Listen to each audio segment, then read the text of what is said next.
It all starts at the awakening ceremony. Today's the day when the slackers finally have to get to work. No more living that lazy teenager life. Feng Yang, that smug blonde kid, says everyone's going to awaken those everyday life classes. Seriously, what bunch of losers. Meanwhile, the chubby guy is practically choking on his own words, praising Feng Yang for being amazing because he awakened a combat profession. Just then, someone comes up and bumps into him hard. The suck-up number 2 immediately wants to know who's got the guts not to apologize after bumping into Brother Fang. But the kid just glances back, mutters a quick apology, and keeps walking. Fang stands there smiling, saying of course it had to be that guy. The chubby one wants to know if that arrogant kid just now might be some kind of young master. Fang laughs and asks if he really doesn't know what happened to the Lin family, those fools who were mysteriously wiped out 10 years ago. That kid is the last piece of trash left, named Lin Han. Feng shouts that it's ridiculous that this loser actually came here just to embarrass himself at the awakening. Lin Han, however, just stands there smiling, thinking the weak ones stand on the sidelines laughing, thinking awakening some rare profession makes them special.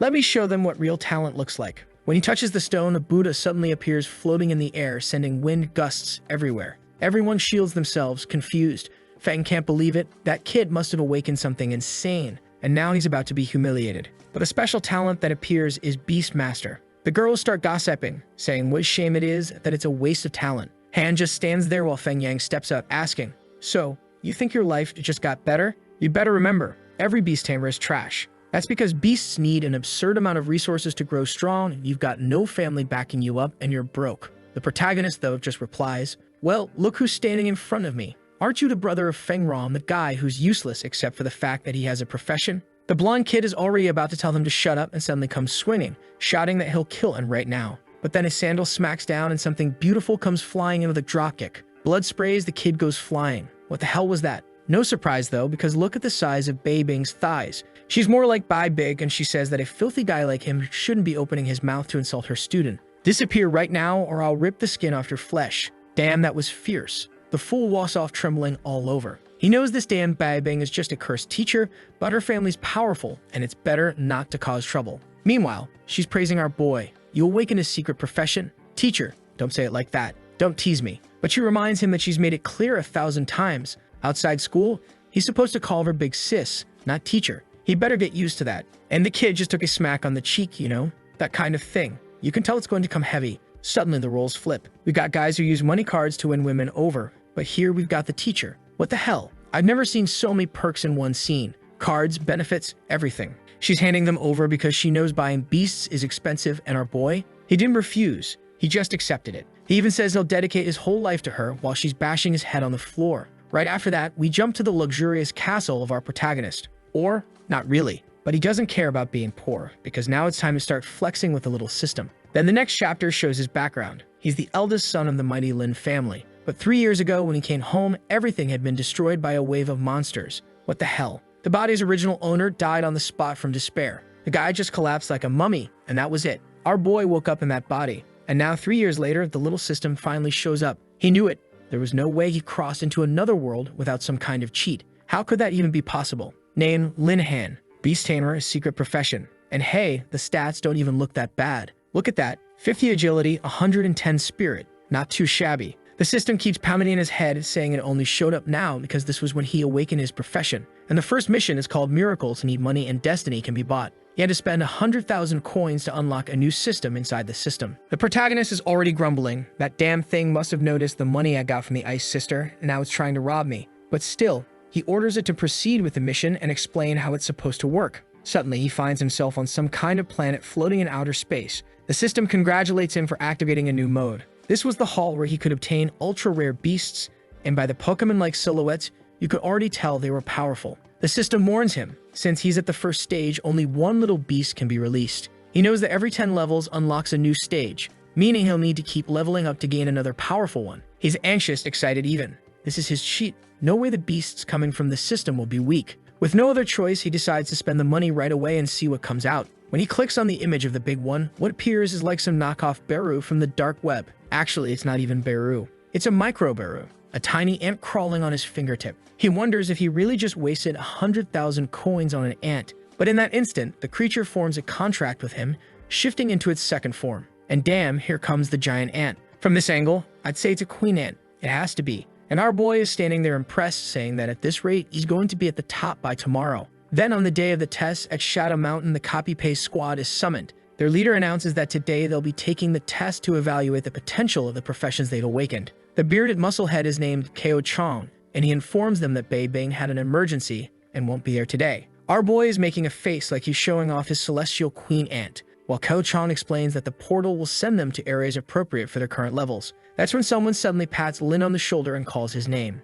It's a guy named Long Chanjiao, a chubby friend of his, who asks if Lin managed to get Beast to form a contract with. And he's kind enough to say that if not, they can go together and he'll help him out. But Feng Yang is right there nearby, saying that anyone who needs help to clear the very first test should just quit right now because it's pathetic. Then he generously offers Lin a chance, saying that if Lin starts barking and begs him, he'll let him join their group to help him. Lin asks if it's a dog group since he has to bark to get in. The guy was laughing until he realized he'd just been roasted. And seriously, this guy, say one thing and he's already ready to swing at you. But the protagonist calmly flares a bit of his aura and grabs his arm and asks if he skipped breakfast today. Feng is stunned. Lin's supposed to be a beast tamer. How could he, a non-fighter, just block Feng's punch? Meanwhile, the instructor is calling out to Lin Han, telling him to stop fooling around and get moving. Long still wants to help, but Lin tells him not to worry, he can handle it on his own. But it seems Feng already spoke with the instructor to make Lin's trial extra difficult, almost guaranteeing he won't come back alive. The instructor even looks at Lin and says a kid like him shouldn't be anywhere near Bei Bing because she's a woman meant for him. That's what happens.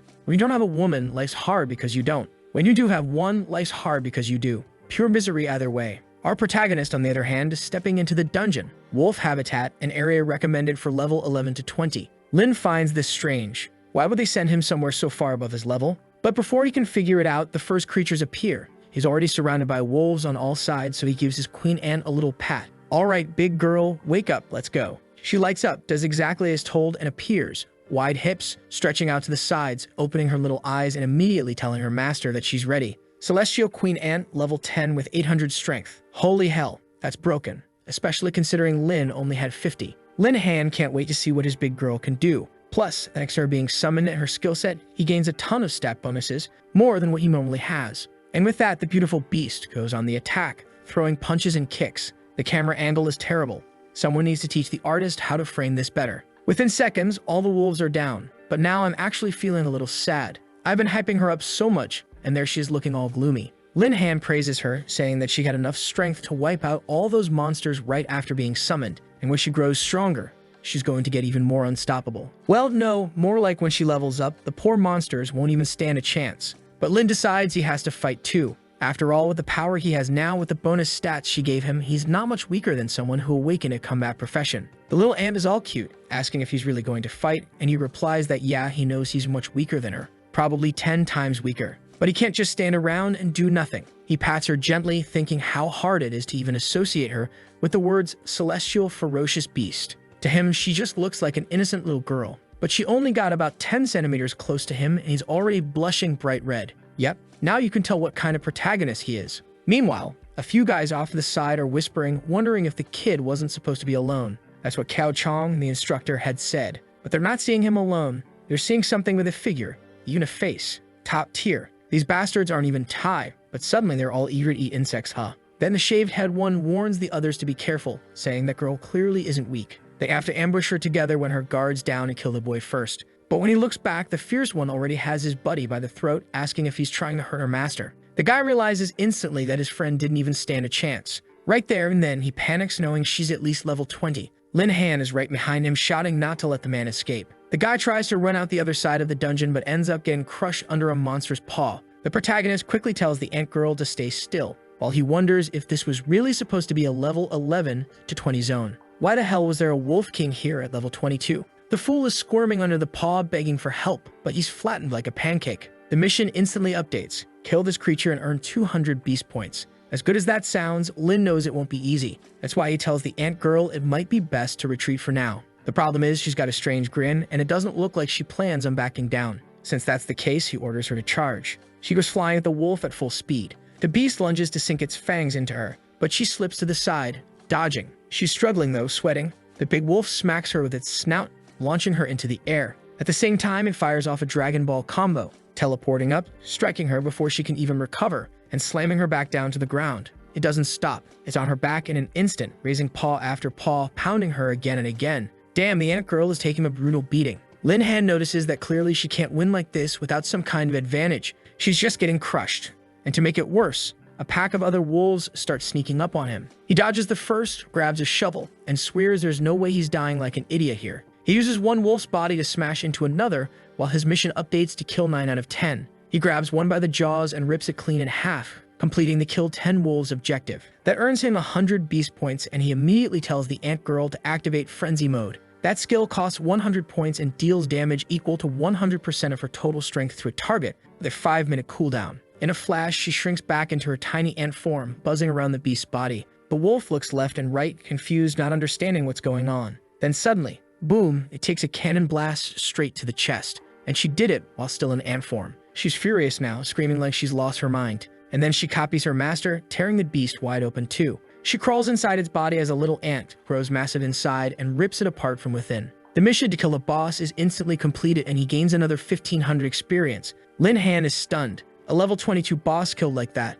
really is a ferocious beast, standing there with that peculiar smile. Clearly, this girl isn't all there in the head. He wonders if the system notified her about what was happening, since her reaction seems so strange. The system tells him to collect the loot dropped from the boss, and at that moment, her frenzy state ends. She beams with joy, hugs him tight, and says she killed the big dog. And just like that, our boy's turning into a Thai drama protagonist, clinging to her and wondering, what the hell is this sweet feeling? But she says she's tired, and he lets her fall asleep. Honestly, it's easier when she's tiny. Just tuck her away like an ant and carry her in your pocket. For now though, he just strokes her gently, and a little while later she's curled up on his shoulder. As he glances around, he thinks to himself that this status window really does look exactly like one from a game. Time to check what loot the boss dropped. The first item is a wolf fang sword, which requires level 22 to equip and grants some stat boosts. It also gives a frenzy status effect and a 5% bonus. There's also an ice staff. What are the odds of him gifting that to Big Sis? He's pumped now. All he needs to do is keep hunting, keep leveling up, and sell these items online to keep from starving.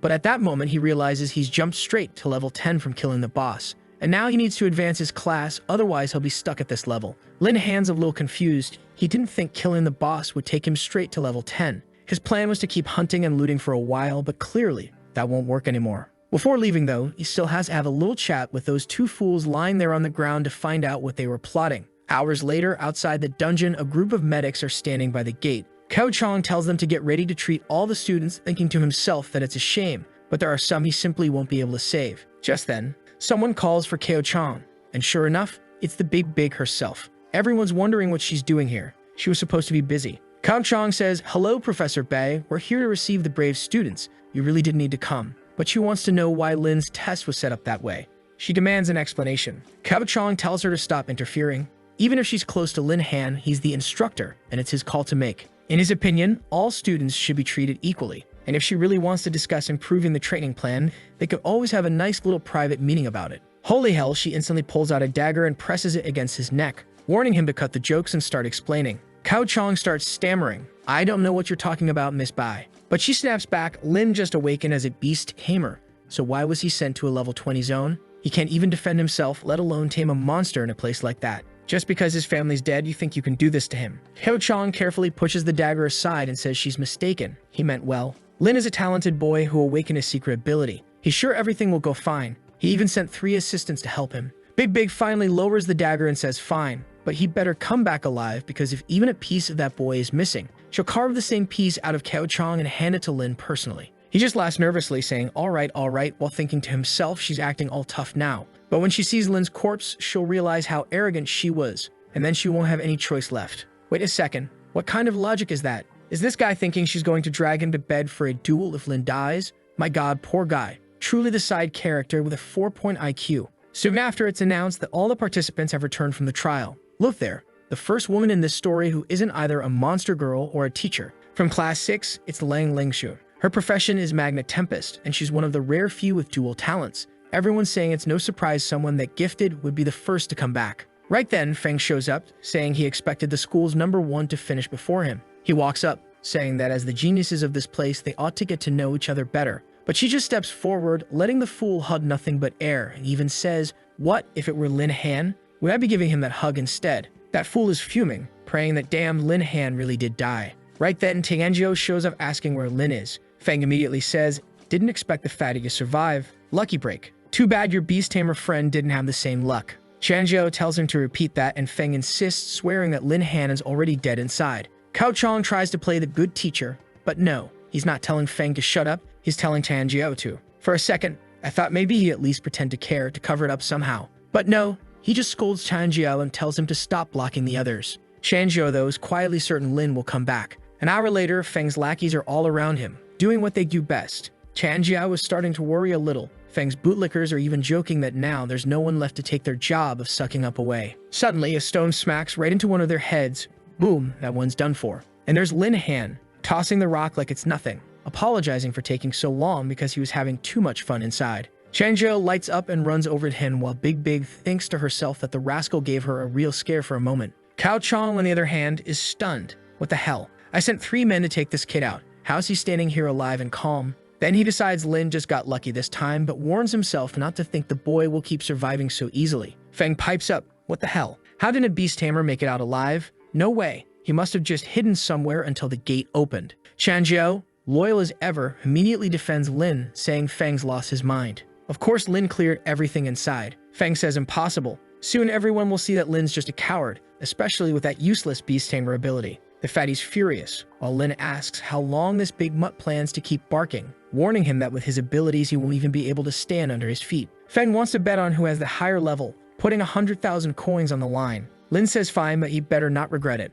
Then he turns to Cao and tells him, stay quiet, cuckold, don't get involved. And Cao just says, all right then, I won't interfere, because he's convinced Lin's going to lose and embarrass himself. But Big, towering as always, notices Lin's grin and knows the boy's planning something. Cao Chong announces the bet is sealed. Chanjiao jumps in to help Lin, showing off his level 2 berserk. Feng just laughs, mocking him, asking if everything about him is that small. After all, he's a level 3 swordsman. Feng's crew cheers, celebrating how great it is to be his friend. Chan, though, is shaken. It's hard to level up in his starter dungeon since the experience isn't much. Feng warns Lin not to run. He'll have to kneel 3 times now. But Lin just says, fatty, chill out, relax, I've got this. And with that, he shows his level 10 beast tamer status. Now everyone's jaw drops. How the hell did someone level up that much from the very first mission? Of course, it's only because Cao Chong threw Lin into a mission meant to kill him, which actually gave him plenty to farm. Feng insists it's impossible. No one in history has ever leveled up that high on their first mission. Not even Lang Lingsu, the most beautiful and powerful student in the entire school. So he calls Lin a cheer. But Lin fires back, telling him to wake up. Just because he can't do it doesn't mean no one else can. Then Lin turns and says, Instructor Kao, you promised to watch over this bet, and now I've won. So please, you're the one who has to make sure Feng doesn't go back on his word. He also makes it clear that the only reason he reached level 10 was because of a few assistants. There were plenty of people during this mission who went out of their way to help him, and he's thankful for that. Cao Chong realizes this damn brat knows I sent people after him, but if he's alive and aware of it, that means he must have captured those guys and forced them to surrender. No way, I worked hard to set this up, and now this kid just ruined my plan. Meanwhile, Lingxi is standing there in shock, a butterfly practically flying around her head. Wait, is he really level 10? Even she, the #1 genius of the academy, hasn't reached level 5 yet with her Magna Tempest class. Right then, the protagonist calls out for Babing, who wants to know what brought her there. A little embarrassed, she says that her business was already wrapped up, so she came by to check out the new talents. Lin's loyal follower is right there praising him when, out of nowhere,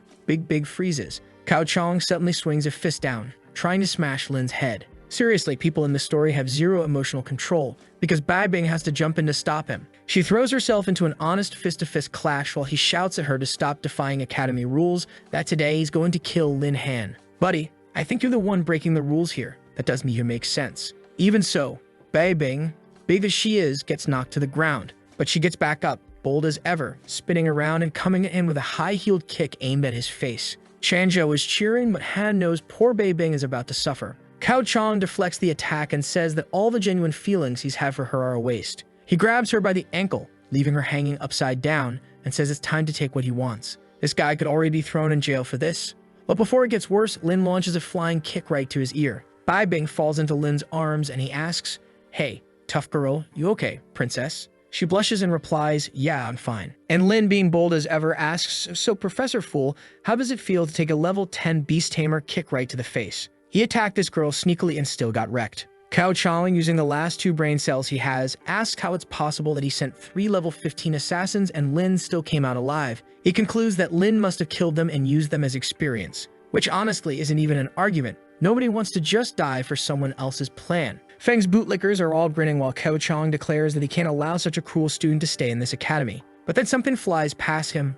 One of the men who had attacked Lin falls to the ground, and Lin asks if he's talking about those assistants. That's when Kao Chong realizes it's true. The assassin he sent isn't even alive anymore. If this guy died, none of the others survived either. But for him, that's perfect.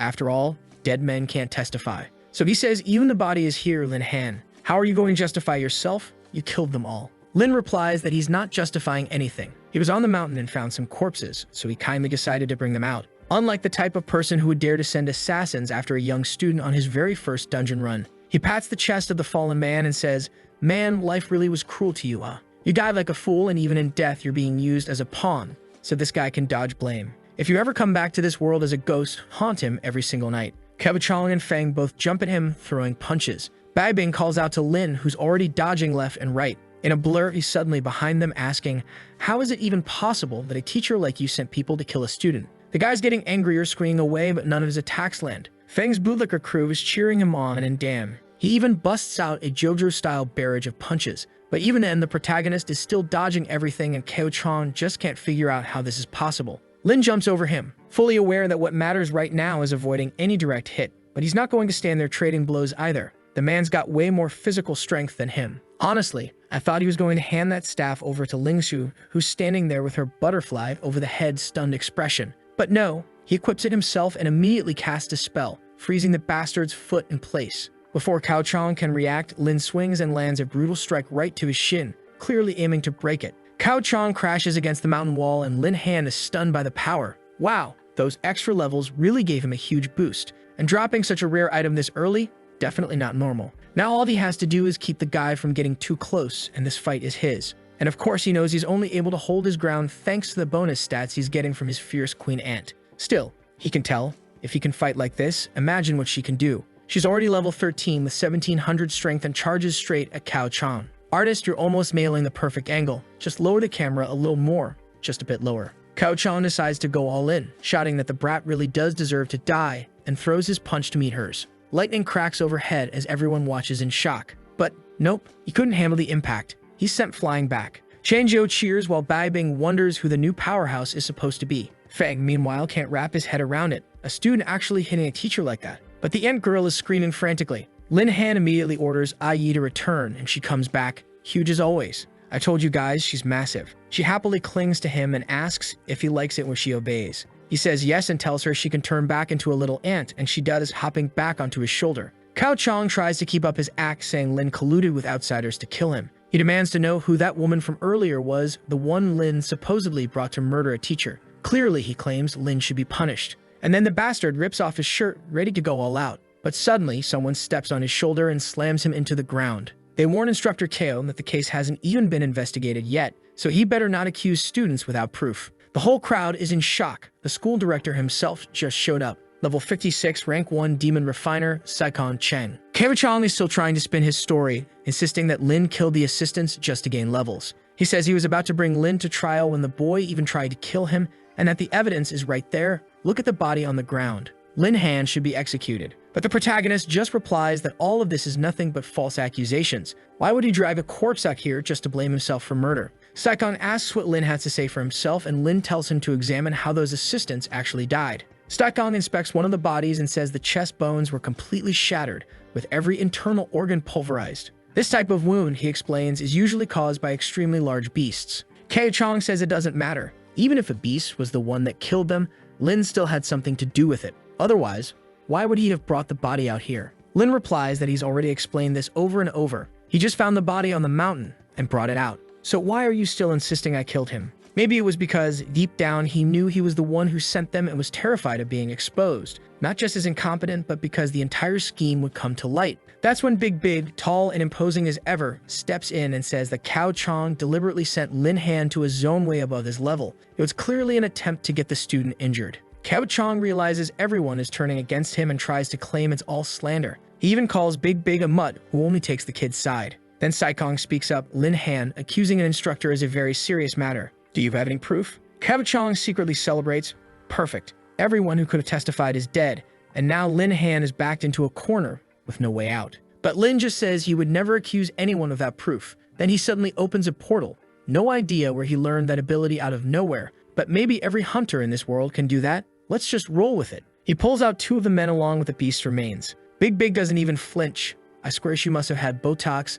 Not a single muscle on her face moves. Meanwhile, the chubby friend just stands there with his usual dumbfounded expression. Lin only brought half of the wolf back with him, but he explains that these 3 were secretly monitoring him, and unfortunately, they ran into the wolf. One of them died, but he managed to take the creature down. Now comes the question, why did Instructor KO send 3 people to monitor him in this dungeon? Lin kicks one of them hard and says this guy is definitely going to give some answers. Right away, the 2 terrified men start screaming, confessing that Cao Chang gave them permission to go in and cause trouble for Lin. The whole plan was to have him die to a beast so everyone would think it had nothing to do with them. They're spilling everything in desperation, and honestly, I don't even know if the ants are still nibbling at them, but at least back in the dungeon he definitely used his giant ant to get these guys chewed on. That is one hell of a torture method. Lin's standing there with a wicked grin, looking downright psychopathic, and orders Instructor KO to start explaining himself. Cao Chang can't understand why those 2 would confess like that. He tries to come up with an excuse, but then a talisman suddenly flies in and strikes him square in the chest.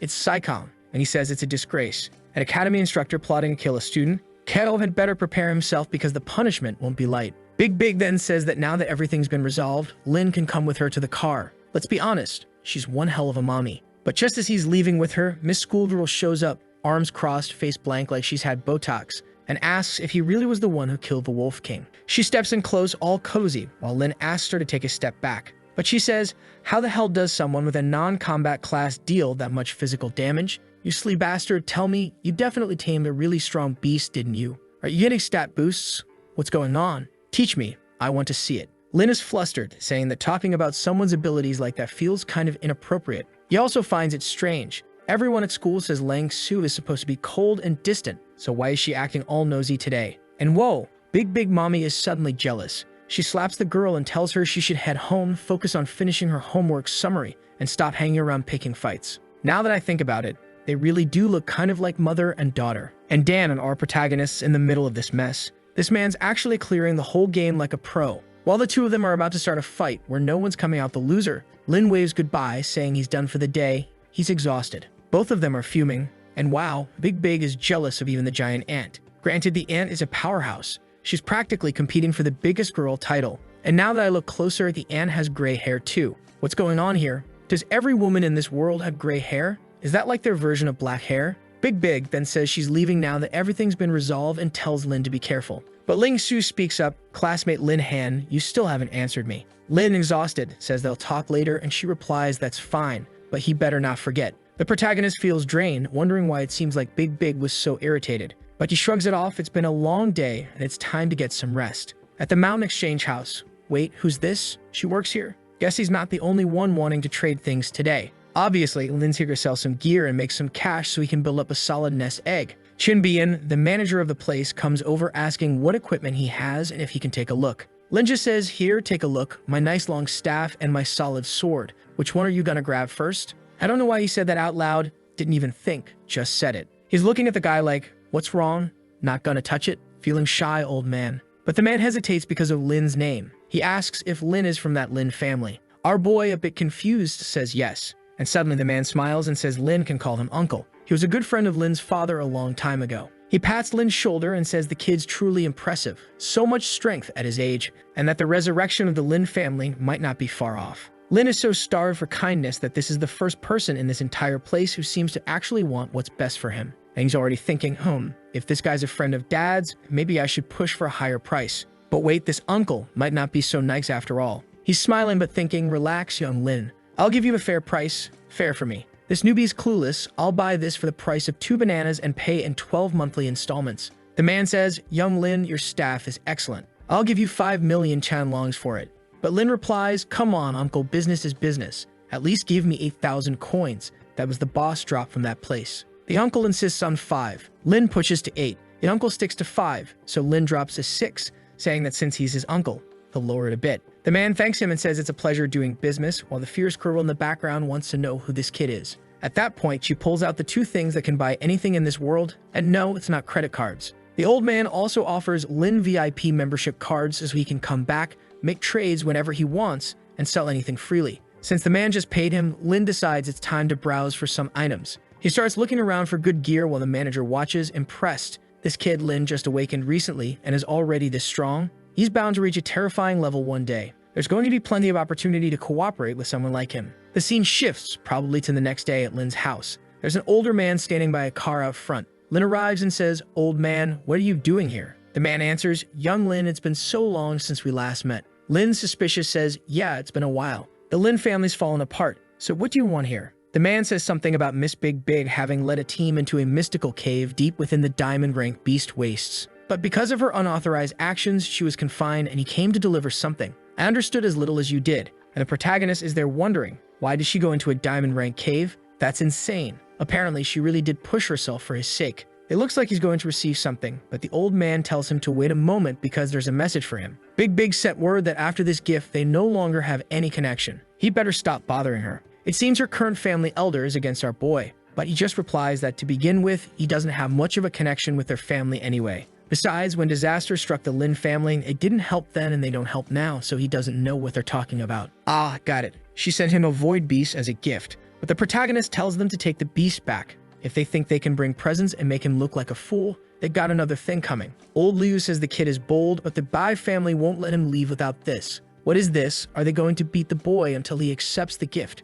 He warns that if Lin tries to humiliate the Liu family, he'll have to face the consequences. But out of nowhere, our X-Men boy gives him a laser-like glare and the guy freezes. The old man is all twisted up, lost, drifting in the void, wondering what's happening. Lin Han was supposed to be just a trash beast tamer, so why did his body feel a primal fear? The protagonist says, "Nah, this isn't about spending money, women, and multiplying. Just take this card and get lost, old fool." The old man, "Card? What do you mean?" "That's right. I don't want anything from you. Get out of my life. And don't try bringing more gifts or disrespecting the Lin family, because from now on, there's zero relationship between me and the Bai family." The old man is standing there like, "Damn, I just got clowned. Anyway, we're back home now." Our boy flops onto the bed. Call out the little ant, you know. Time to rest a bit. Ha, I called it. She appears in ant form, but not for long. And yeah, I'm getting mouthy. Seems like whatever I think just happens. $1 million in the account? Hold up, let me grab my phone. The best part is she's pocket-sized. When you want her, she pops out and clings to her master, saying he works so hard. Next day at the class change temple, they're welcoming Lin. Everyone's stunned. The kid who beat up a teacher and hit level 10 on his first mission. The protagonist thinks, sheesh, rumors spread fast. Whatever. I was going to draw attention sooner or later. He steps into the crystal room and remembers the receptionist said to just place his hand on it and things would happen. Right then, a quest pops up. Thunderclap of the Fallen Realm. The objective is to kill a beast in the ancient ruins. But the mission is 5-star rank. Outside, everyone's gaping. How is it possible for a kid to get a mission like that right off the bat? The protagonist already figured things wouldn't be easy for him. Outside, the big mouths are yelling, wanting to know who the unlucky fool is. He's dead for sure.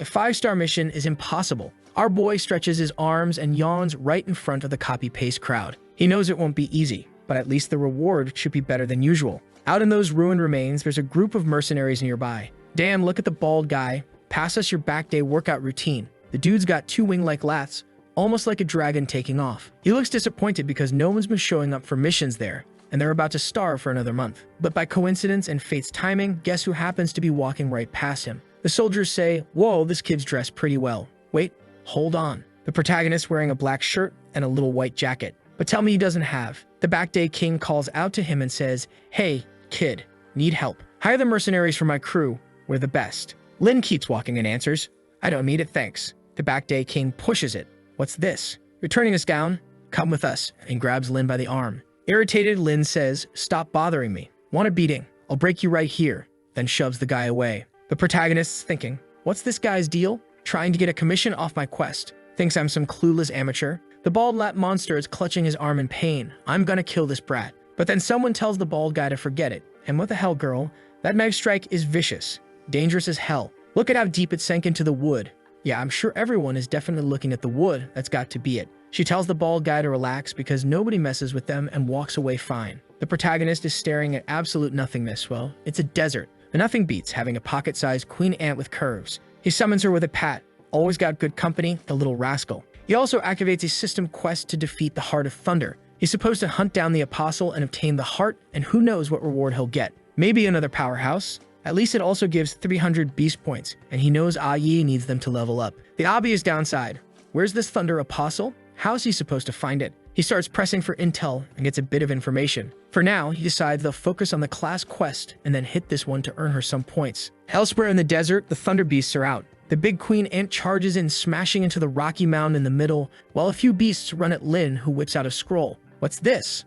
A broken scroll. He casts Meteor. Who needs mages in a world like this? The poor wolves never had a chance. He strings together hit after hit. He keeps farming stones while the creatures realize they're outmatched and try to flee. Actually, no, because he keeps spamming a million explosions and wipes the desert clean. The fight ends and our boy figures that wasn't bad at all. He managed to gather a good haul of stones. The big little ant dings up to level 15 while he's stuck at 10. He needs to advance his class before he can level again. Looks like he bought some intel from someone, so he checks his phone to see if it came through. There it is, the map marker. He immediately tells the menace, "Come on, wide-hipped one. Let's rack up some points." Meanwhile, while he's running around with one target, another set of eyes is on him. She's all smiles, huge and happy. "Oh, you naughty thing. If you've got those extremely expensive scrolls and you're burning through that many, you must be loaded." Lightbulb head goes, "Boss, what do we do?" She answers, "No rush. Let the kids stack up more loot first." In other words, what does that mean? We're 2 dime store villains. Let him get really strong, then try to jump him. Boss, you're a genius. Right after that, they find the Thunder Apostle, level 17. The protagonist thinks this is way easier than expected. Considering he already took down that level 22 boss, he orders the Queen Ants, still huge, to charge in, and she goes in grinning. The Apostle wakes up immediately, but takes a punch right in the mouth. And the Queen Ant, in the very next second, shrinks to tiny size and dives into the ground, leaving the creature totally confused. She pulls the same combo, bursts up from below, and blasts a bazooka shot into its gut. At the same time the thing gets launched upward, our boy activates a diamond-grade scroll right over its head and tells the fool to die. Damn, outside of the powerhouse plays, he actually fought pretty well here. The only bad part, he earned 0 experience. The big Queen Ant is exhausted for some reason, and he admits it was a lot of work.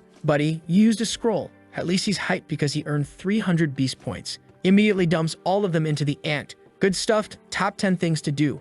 Evolve your pets so they get stronger, and you can advance your Pokemon-style journey. With that, she awakens one of the 10 primordial talents, Steel Bones, and gains 20% more defense. She hugs our boy, saying she feels much stronger. But while they're getting all cuddly in the desert, someone calls out to the kid. It's the Heartbreaker Bandit, warning them they're trespassing on territory they shouldn't be in. Lin goes, "Hey, Lightbulb head in the back, weren't you the guy who wanted to help me for free?" The big bald guy barks, "You crazy for turning down mercenaries? Hand over that treasure." The protagonist, "Oh please, you think you're robbing someone in broad daylight? Wake up, Chrome Dome." The redhead, gorgeous, goes, "Kid, you do realize this isn't a safe zone, right? No patrols out here and you're alone. Picture your body sinking into this sand, buried and eaten by beasts because no one's going to find you." Then she adds, "But relax, big sis will take care of you." Yeah, the second she says that, the Queen Ant vanishes. Everybody in this story gets jealous. She pops up behind the redhead, grabs 2 of the fools by the hands, and starts spinning, hurling bodies everywhere like a human tornado.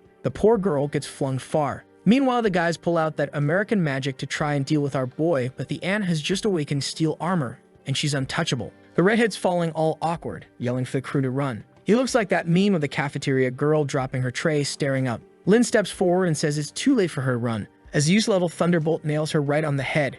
Everybody's toasted, and the bald one is gasping. How is this kid burning through so many scrolls? He's got to be a billionaire. The redhead refuses to give up. That woman only listens to him. Plus, he hides behind those scrolls. If we close the distance, this will be easy. Ballpoint tip chimes in that, yeah, the kid seems weak and is relying on props. Lin tells them to relax because for every little scheme they cook up, he's got 4 more scrolls. And today they're going to learn the power of money, but not before they hand over all their gear and magic stones they've been hoarding. Otherwise, he'll have to wipe their entire inventory. The poor redhead realizes they're the ones getting robbed now. Meanwhile, back at the class change temple, there's another flirt on duty. There's always a flirt somewhere in this world. She's like, "Wow, who was that boy who took the 5-star mission? Is he even alive?" And then, who shows up to say hi? The stone-faced legend himself, saying he finished the quest and came to turn it in. She's completely lost, thinking she misheard. No way, he already completed it. A 5-star mission isn't something you just wander off to and come back done a little while later. She figures she misunderstood and offers to fetch more info to help him. He says, "Girl, you're not getting it. I said I finished it." She lets out a scream that shakes the whole place. How is that possible? He just shrugs and says it was pretty easy. She replies that if that's the case, he can go submit the mission. But she's thinking it's only been a few hours. Did he really clear it? He can't be faking this. Right then, the notification pops. Thunder of the Fallen Realm completed. She jolts and everyone around is thrown into confusion. How many bald guys are in this story? Is it all just laziness about drawing hair? The system congratulates our boy for picking up a second class, and he becomes the top school beast tamer. He's hyped, saying this feeling is amazing, and obviously now that he's advanced, it's time to snag another big monster to keep in his pocket. He also unlocks the Thunder Wings ability, which lets him fly for an hour, plus skill replication. That means he can use his beast's abilities himself, but only for 5 minutes with a 2-hour cooldown. There's also Bloodline Reversion, which lets blood-type beasts revert their bloodline. No idea what that actually does, but that's the description. On top of that, he can choose one of 3 skills. Fusion apparently lets him merge with a beast. Telepathy lets him communicate with the powerhouses, and malicious fluctuation detects hostile intent nearby, including from humans. The protagonist feels like none of that sounds bad at all. Right away, he decides to test those lightning wings, activates them, and takes off. Up there, he's excited. Flight is usually something you need advanced magic books for, so this was worth it. And being able to replicate Ai's ability already sounds great considering how strong she is. Now for the other reward. Fusion lets him fuse with a beast. I thought it meant fusing 2 beasts together. Please don't do that, you'll end up wide-hipped and I'll cry from sadness. He figures that since he's still weak in leveling, the auto-alarm might be the smartest pick. For example, he wouldn't have taken any risks back in the desert because he'd have sensed those mercenaries' intentions in advance. Smart thinking, kid. With the skill registered, he stretches, worn out, and instantly another quest pops. This is the one we've been waiting for. He's now authorized to capture and link with one more beast of his choice. He thinks Ai is plenty powerful in one-on-one fights, but she struggles against mobs. This time he only managed because of the scroll rain. It'd be nice to have a pet that handles crowds. Maybe it's time to visit Uncle Tien, sell some loot, and pick up more intel and cash. Moments later, Uncle's already standing there slack-jawed while our protagonist shows off a pile of items, saying he met a very generous group who handed everything over. Uncle calls over the Miniscript crew. Dude, why do all your employees have that kind of easy access? You're a shady guy. What a scandal. Watching the powerhouses get to work, the protagonist thinks thank goodness those desert guys showed up. They gave him way more than he would have gotten normally. The old man says, hey kid, this time he brought in 10 million celestial dragon coins. Nice job. The protagonist goes, thanks uncle, but you have a beast to recommend. Something thunder type. The old man thinks it over. Thunder. I've got it. I heard about a top tier one that appeared in the Wuzhou City forest a few days ago. Seemed to be a bird with an ancestral bloodline, but everyone who tried to capture it came back empty-handed. Lin Han gets excited. An ancestral bloodline is exactly what he wants. He asks for more details, but Uncle says they don't have much, except they do have a feather from the lightning bird. Miss Bare Hips steps up and shows him the feather. In theory, it glows brighter the closer you get to the bird. The protagonist looks down and says it's really nice. The feather or the girl. But as he reaches out to take it, Uncle says, easy there, Lin Han. If you really want this feather, you'll have to pay 1 million. The protagonist can't believe it. That crooked uncle really wants to squeeze 1 million out of him for a single feather. But at the same time, it's the only Lee he has to capture a pet with an ancestral bloodline. So you know what? Hand it over, old goat. Looking at the item, he thinks, damn it, I can't believe I just spent 1 million on a feather. But whatever, time to hunt the next bombshell. They're already in the mountains, an area recommended from level 20 down to level 0. Now, is that 0 as in infinity down or 0 as in before 1? He remembers the uncle said the feather starts glowing when he's within 10 meters of the bird. Lin Han tosses the thing on the ground and points out the obvious.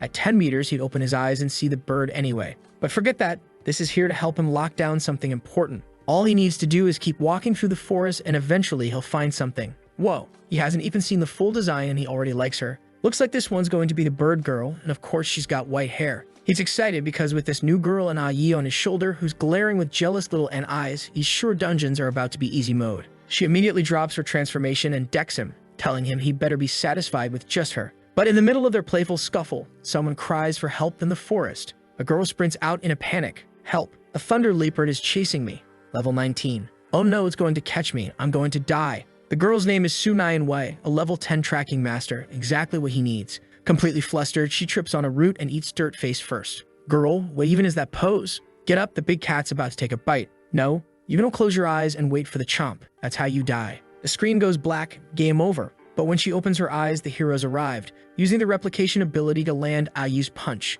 That's probably the only way because the little ant refuses to save a woman for him. He looks at the poor girl. You okay? Meanwhile, she's thinking, he one-punched a thunder leopard. She says, there are tons of leopards here. We have to run. The protagonist goes, that's just a big kitty.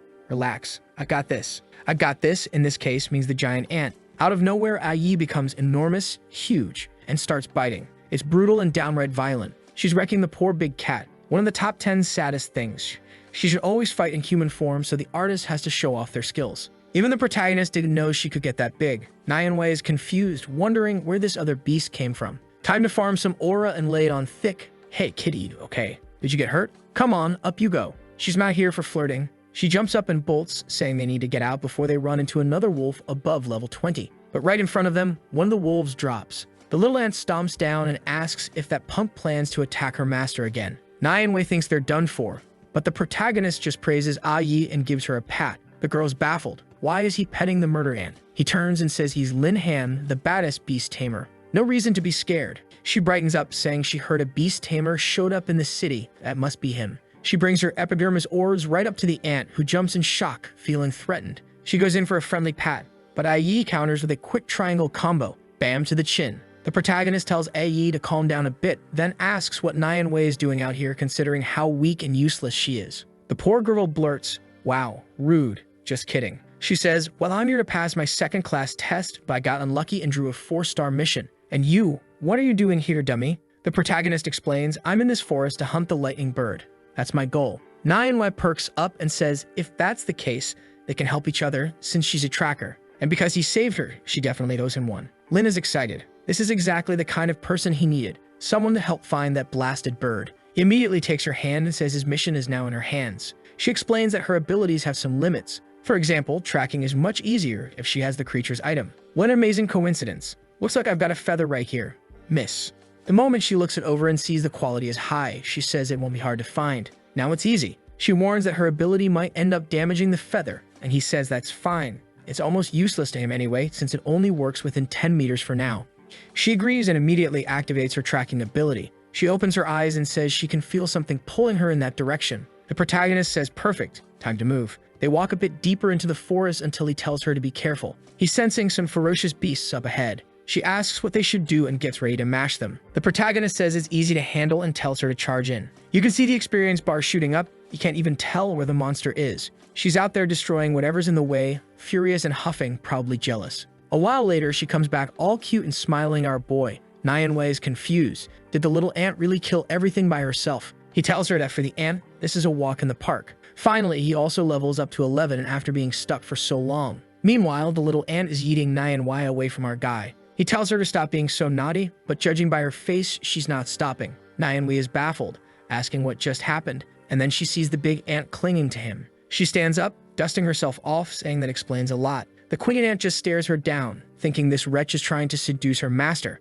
She better be careful, or she'll get torn in half. Nayanwei, on the other hand, thinks the ant is adorable, and says a little ant like that couldn't possibly have bad intentions. She goes in for a pet while the ant is thinking, "Annoying woman, I want to smack this girl around, but she'll probably die. Master, help me. Get her away from me." Lin Han asks Nayanwei to stop bothering the little ant and to get back to what they came here to do. Countless notifications pop up as they move through the forest and farm more creatures. Our boy is already level 15, 1,820 strength. He's both excited and a bit disappointed. Soon he'll be stuck at level 20 and need to advance class again. On the other hand, better early than late. He looks at the little ant and says the journey's been long. The poor thing is already asleep. Nayanwei agrees, it's taking much longer than she imagined. They've left a trail of every creature in the forest lying dead behind them, but she's confident she can feel they're getting closer and will be the first to find it. Suddenly, the little ant is saying something and our boy senses something odd. Maybe she felt the presence of another powerful creature. He glances to the side, and there it is, the lightning bird, level 13. Low level, honestly. Right away, the protagonist thinks that if he seals a Pokemon-style contract with that thing, it'll be perfect. But the bird is clever and bolts immediately. Nayanwei says this is going to be tough. Nobody here can fly, right? How are they supposed to catch it? What she doesn't know is that this is exactly the ability Lin Han awakened. He unfurls his golden wings and asks what she means by not being able to fly. In the same breath, he rockets straight toward the Thunderbird. He cuts it off and says, "Hey little bird, want to become my beast? I promise you'll get even stronger." But the bird isn't having it and darts away. The protagonist realizes it clearly isn't the type that wants to be tamed. Then he suddenly turns into a tease, saying this is exactly the kind of wild beast he likes and he's dying to play with her. That's literally what he says. He tells Nayanwei to wait there, and it's not like she could go far anyway. He closes in on the beast, saying, "Come here, my friend. You're not getting away. Come." But again, she slits free at the last second. He grumbles that the little menace won't stop running when suddenly, she stops and summons a storm of lightning around herself. Lin Han declares that if that's how it is, they're going to have a life or death fight. He charges in with a punch and bang, hammers the bird on the head, even grabbing her by the neck. He activates the beast contract and it binds instantly. Even better, it registers at the creature's natural level 13. The system asks if he wants to use atavism, that feature that reverts to ancient bloodlines. He remembers, thanks to the system he can evolve his beasts, and the evolution we've been waiting for arrives. The Thunderbird undergoes atavism and shifts into its second form, the Thunder Empress. Gorgeous. She jumps to level 18 with 1,900 strength. Staring at this powerhouse, he's impressed. She really climbed 5 levels just from that ability. Now he has a weapon for large-scale kills. She calls out to her master in her newly massive form. Our boy sizes her up, thinking she is definitely a wild one. There's going to be fierce competition. Right then, Yahello, jealous on his shoulder, transforms and steps forward for a duel, demanding to know what this stinking bird is doing here trying to steal her master. The bird basically says she eats ants for lunch, so the ant had better watch it or she'll bite. The protagonist tells both of them to calm down and stop with the fighting because he's the master here. When he calls Yahello by name, the bird perks up and asks for a name too. He tells a story from ancient times about a Sky Thunder master named Tango and gives her that name. But no way am I using the full-on Chinese name here. I'm calling her Bird to the end. The protagonist thinks, what a gentle, powerful girl, I'm dying to test her lightning. He has an idea where he can do it, while Tanwei is still standing there in the forest waiting for him. The scene shifts to a barbarian camp. She asks, Lin Han, are you sure you want to attack that creature there? They're part of my mission, but I'd only need to kill the leader, not the entire camp. The protagonist says, don't worry. I got what I wanted, and now I'll help you too. Immediately, he orders the bird to take off. She soars into the sky, expands to her large form, and triggers a lightning storm. The heavens close up with purple clouds rolling in while the barbarians below wonder what's happening. Seeing they're all level 10, the protagonist almost feels bad. They won't stand a chance. He even asks the bird to go a bit easier, otherwise she might kill the leader too. She advances, saying she'll obey her master, and then drops to the ground, taking out the first targets. One poor barbarian draws his bow, saying he'll handle it right now, but in a second she's already face to face, gripping his neck, and a bolt of lightning drops from the sky onto him. Tianwei is stunned, saying that even with so many enemies, she still seems to be handling everything. Another body drops in front of them, she's already stepping on it, and our guy praises her. Now he notices it's the leader's body, and he hands Tianwei a little dagger, telling her to finish the mission. She thanks him, gives a quick stab, and completes her objective. She's all sweet about it, saying that without him she never could have done it. Honestly, no way, you look pretty useless, girl. Now she's offering him what you'd expect, right, fellas? That's right, come visit her hometown. What else would it be? But with 2 curvy monsters and the big mommy, he couldn't care less. He just says they'll talk later. She blushes and says, I hope we meet again soon. Back in the forest, he's being chased by those mountains of muscle when he suddenly gets a call from Long Chanjiao, his chubby friend. The protagonist says, if this is about grabbing food, don't even start. But the chubby one says it's not that. He's got something important. Has Lin heard of the Ghost Realm? What's this? Why are there a bunch of hot nuns hunting creatures? 3 more beasts rush in, and Tanjiao explains it's a place the Empire uses to simulate battles, test power, and practice. It doesn't give experience, but it's perfect for training. Looks like our boy's already there. Tanjiao says everyone fights for a chance to enter, but he talked to his dad and got spots for both of them. The protagonist thinks it over. He knows the 2 thick girls are pretty strong. Now he's imagining them saying they'll do anything for him, that he can rely on them, that they'll always give it their all. Nosebleed time, he needs to improve their teamwork. Lin Han thanks Long for always helping him out, and his friend tells him to relax, just don't forget him when he gets swole. Cut to 8 in the morning. Our boy wakes up being crushed by a dangerous bug. Before he can react to the first beating, the other one pulls him in for a clean hit. He dives into the famous epidermis sphere, wondering what the hell is going on. The 2 are fighting, and he's the one who keeps winning. He asks them to calm down, but seeing they won't stop, he just leaves. They arrive at the simulated Ghost Realm. The attendant explains he can choose any difficulty he wants, and obviously the rewards are tied to records. He steps into the capsule, the woman tells him to enjoy, and missions start popping up. Since he's level 15, Silver Tier is recommended, and he accepts immediately. He summons the 2 powerhouses, they cheer, and the loading begins.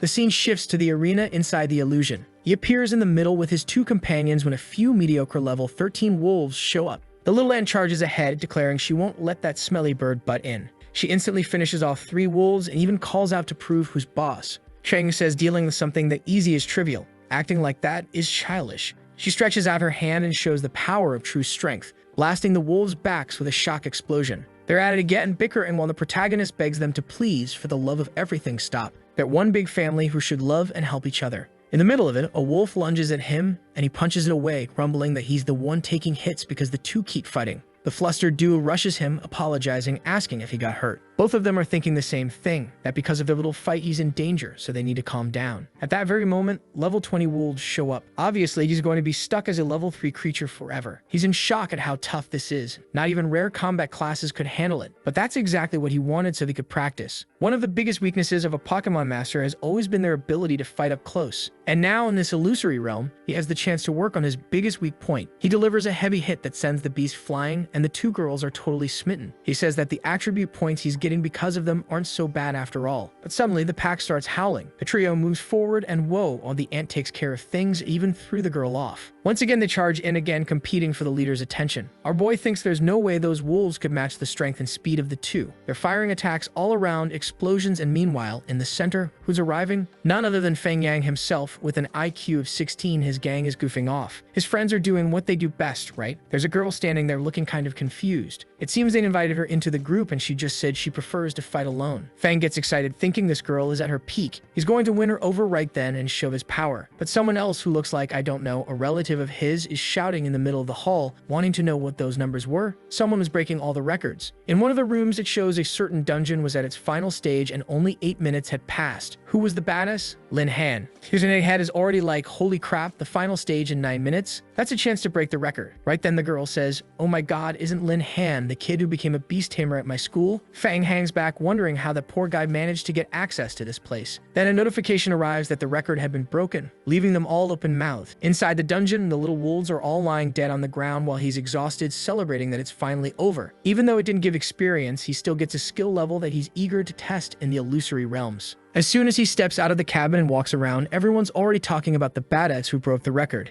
Seeing that, he doesn't want to draw attention anymore and tries to sneak away quietly, but the waifu catches the protagonist's scent. Yeah, she spots him right away and calls him out. Yang is fuming. The bastard stole his spotlight again. Meanwhile, at the military base, there's a guy pointing out some mistakes in the reports. It looks like someone broke the record recently, but he did it alone, and that clearly makes no sense at all. The kid's a tamer, and most offensive or destruction-focused classes couldn't achieve something like that. The captain knows that even if the boy had tamed incredible beasts, results like this should be impossible. If he really were a genius on that level, they needed to recruit him. Right away, he orders an investigation on the kid. He wants all the papers on him by tomorrow. The next day in the classroom, Tianzhou is showing off, bragging, "That's right, everyone, I'm Lin Han's bootlicker." The girls are all gushing. Oh my god, Lin Han, he's so amazing. When suddenly, boom, the door gets kicked open. Feng storms in, telling Lin Han to get out right now. Tianzhou wants to know what this fool is doing here. He already embarrassed himself once, and by the looks of it, he's here to do it again. Feng, though, is convinced that Bastard used some kind of exploit, some hidden trick to break that record. He'd received countless resources from his family, so there's no way he should be behind this kid. Tianzhou then reveals that Lin Han went to complete his third advancement, so he doesn't exactly have time to waste talking with this fool. Feng Hang's lackeys are muttering, Lin Han's already switching classes again. No way, that kid's on another level. They're ready to ditch Feng and start fawning over Lin Han instead. Tianzhou mocks him, saying someone who hasn't even reached his second evolution has no business being here calling out for Lin Han. That's when the blonde guy tells the chubby one to wait and see what he'll do. Well, hit the chubby one then, he's right in front of you. He's not strong anyway. Lin Han's in the other room, so better save it for later when you'll really get beaten. Still, Feng is boiling inside, muttering that he's going to expose those bastards. The scene then shifts to Shadow Mountain, where purple lightning is striking the ground and the little monsters all have these stubs on their heads. Our boy is grinning, saying with all these wings flapping around, leveling up has become easy. The giant ant clings to him, asking what he thinks about her monster-killing speed. Tianhu grabs him too, wanting to know, well, what do you think of me? I killed 2 more than her. The protagonist, a bit awkward, says she's amazing too, and of course, the two immediately start fighting like always. He's intrigued though. Their abilities keep getting stronger and stronger. These silver-level creatures from this region don't even give them much experience anymore. So he turns to them and asks what they think about moving up to a gold zone. When they get there, they spot some level 21 poisonous lizards napping peacefully. The protagonist didn't expect to find a whole colony right away, but it was perfect to sharpen their skills. He tells the giant ant to draw their attention while Tianhu blasts them with thunder. She charges in, throwing a punch and claiming she'll handle it easily. But damn, she eats a face full of venom. She's instantly paralyzed, twitching and shaking like crazy. Not only is she immobilized, but her HP is getting drained too. These monsters are brutal, surrounding her and spitting poison from all sides. The protagonist immediately shouts for Tianhu to unleash her thunder, and she triggers a thunderstorm, striking with heavy purple bolts in the middle of everything. The problem is her storm is completely random. Lightning rains down, but she doesn't control where it lands, so it's never guaranteed to finish the job. He realizes he needs some way to control the monster's movements. Yeah, it would be better if he could control the lightning's movement, right? But fine. He remembers that book he got back in the Empty Kingdom during the test, the one that granted him the Voodoo Thorn's skill, letting him paralyze monsters on the ground. With them frozen in place, he knew it'd be much easier to hit, and right away he throws it out, telling those lizards their end has come. He slams the ground, lines spread out, and the reptiles get bound in place. At that moment, little birds swooped from the skies, unleashing a shower of thunderbolts, and they rake in the experience. The ants throwing punches as well, while Lin Han notices the pace isn't bad at all. In no time, they've already leveled up 4 times, and now the monsters seem to be getting tougher still. At this rate, it won't take long at all for him to hit level 22. The ant lands another blow on a giant's face, while Tianhu has one pinned by the neck. The wolves are already dropping 1,000 more experience than the lizards, and with that, our boy finally reaches level 20. Which means, yeah, he's got to switch classes again, most likely welcoming another powerhouse.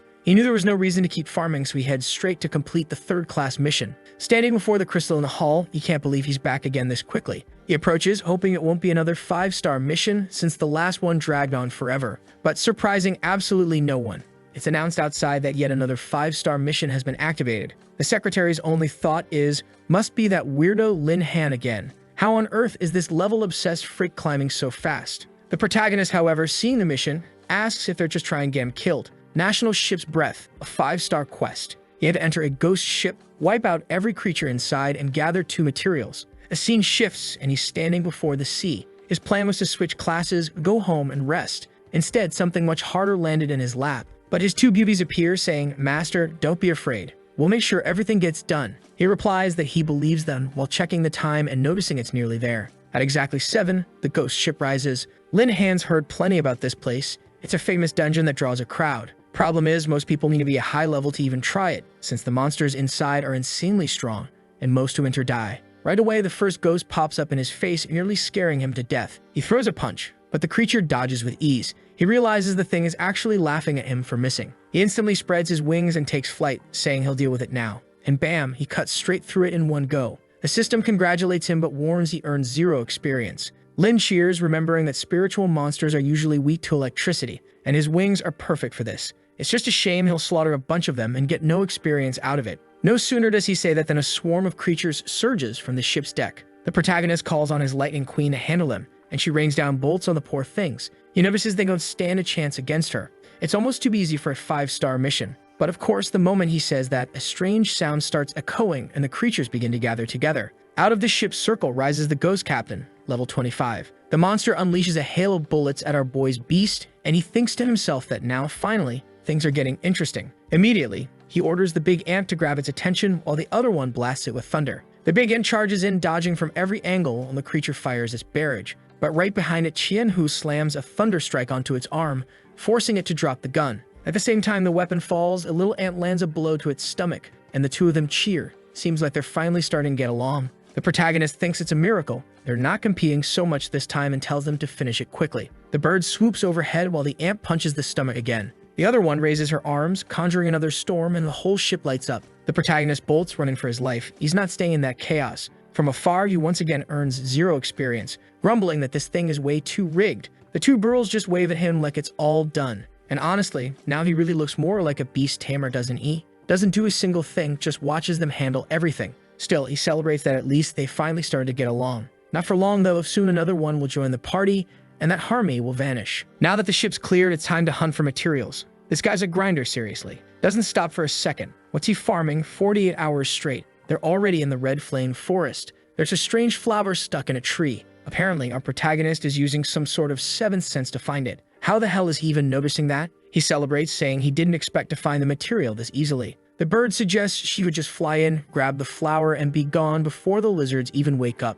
But he says there are too many branches and plants in the way. She might get stuck. The big ant then says she can handle it easily. But before that, a quick flashback. 10 minutes earlier, the Thunder Queen had already slipped past some jungle lizards, snagged a little orb, and brought it to the protagonist. That's why the ant now wants to go, since she didn't really do anything before. So he gives her permission. She starts digging underground, and who the hell added those sound effects splashed across the screen? He curses the timing, saying whoever placed them doesn't know how to position sound effects at all. The bird calls her crazy, while the protagonist thinks that, in the end, she really is just an ant at heart. She tunnels under the soil, clearly enjoying herself, pops up right where the flower is, climbs the tree, grabs it from the branch, and leaps off. Actually, it wasn't her leap. The wind lizards had used an ability to jump up at her. He realizes they've been discovered, and suddenly they're surrounded on all sides. Lin curses at the dumb ant, telling her to fix the mess. Chanhu charges in, barreling through 3 or 4 at once, scooping up the ant by the belly and carrying her back to the protagonist along with the flower. He thanks them, praising their teamwork. Now they just have to run because the lizards are closing in and he won't get any experience anyway. So the squad makes a break for it.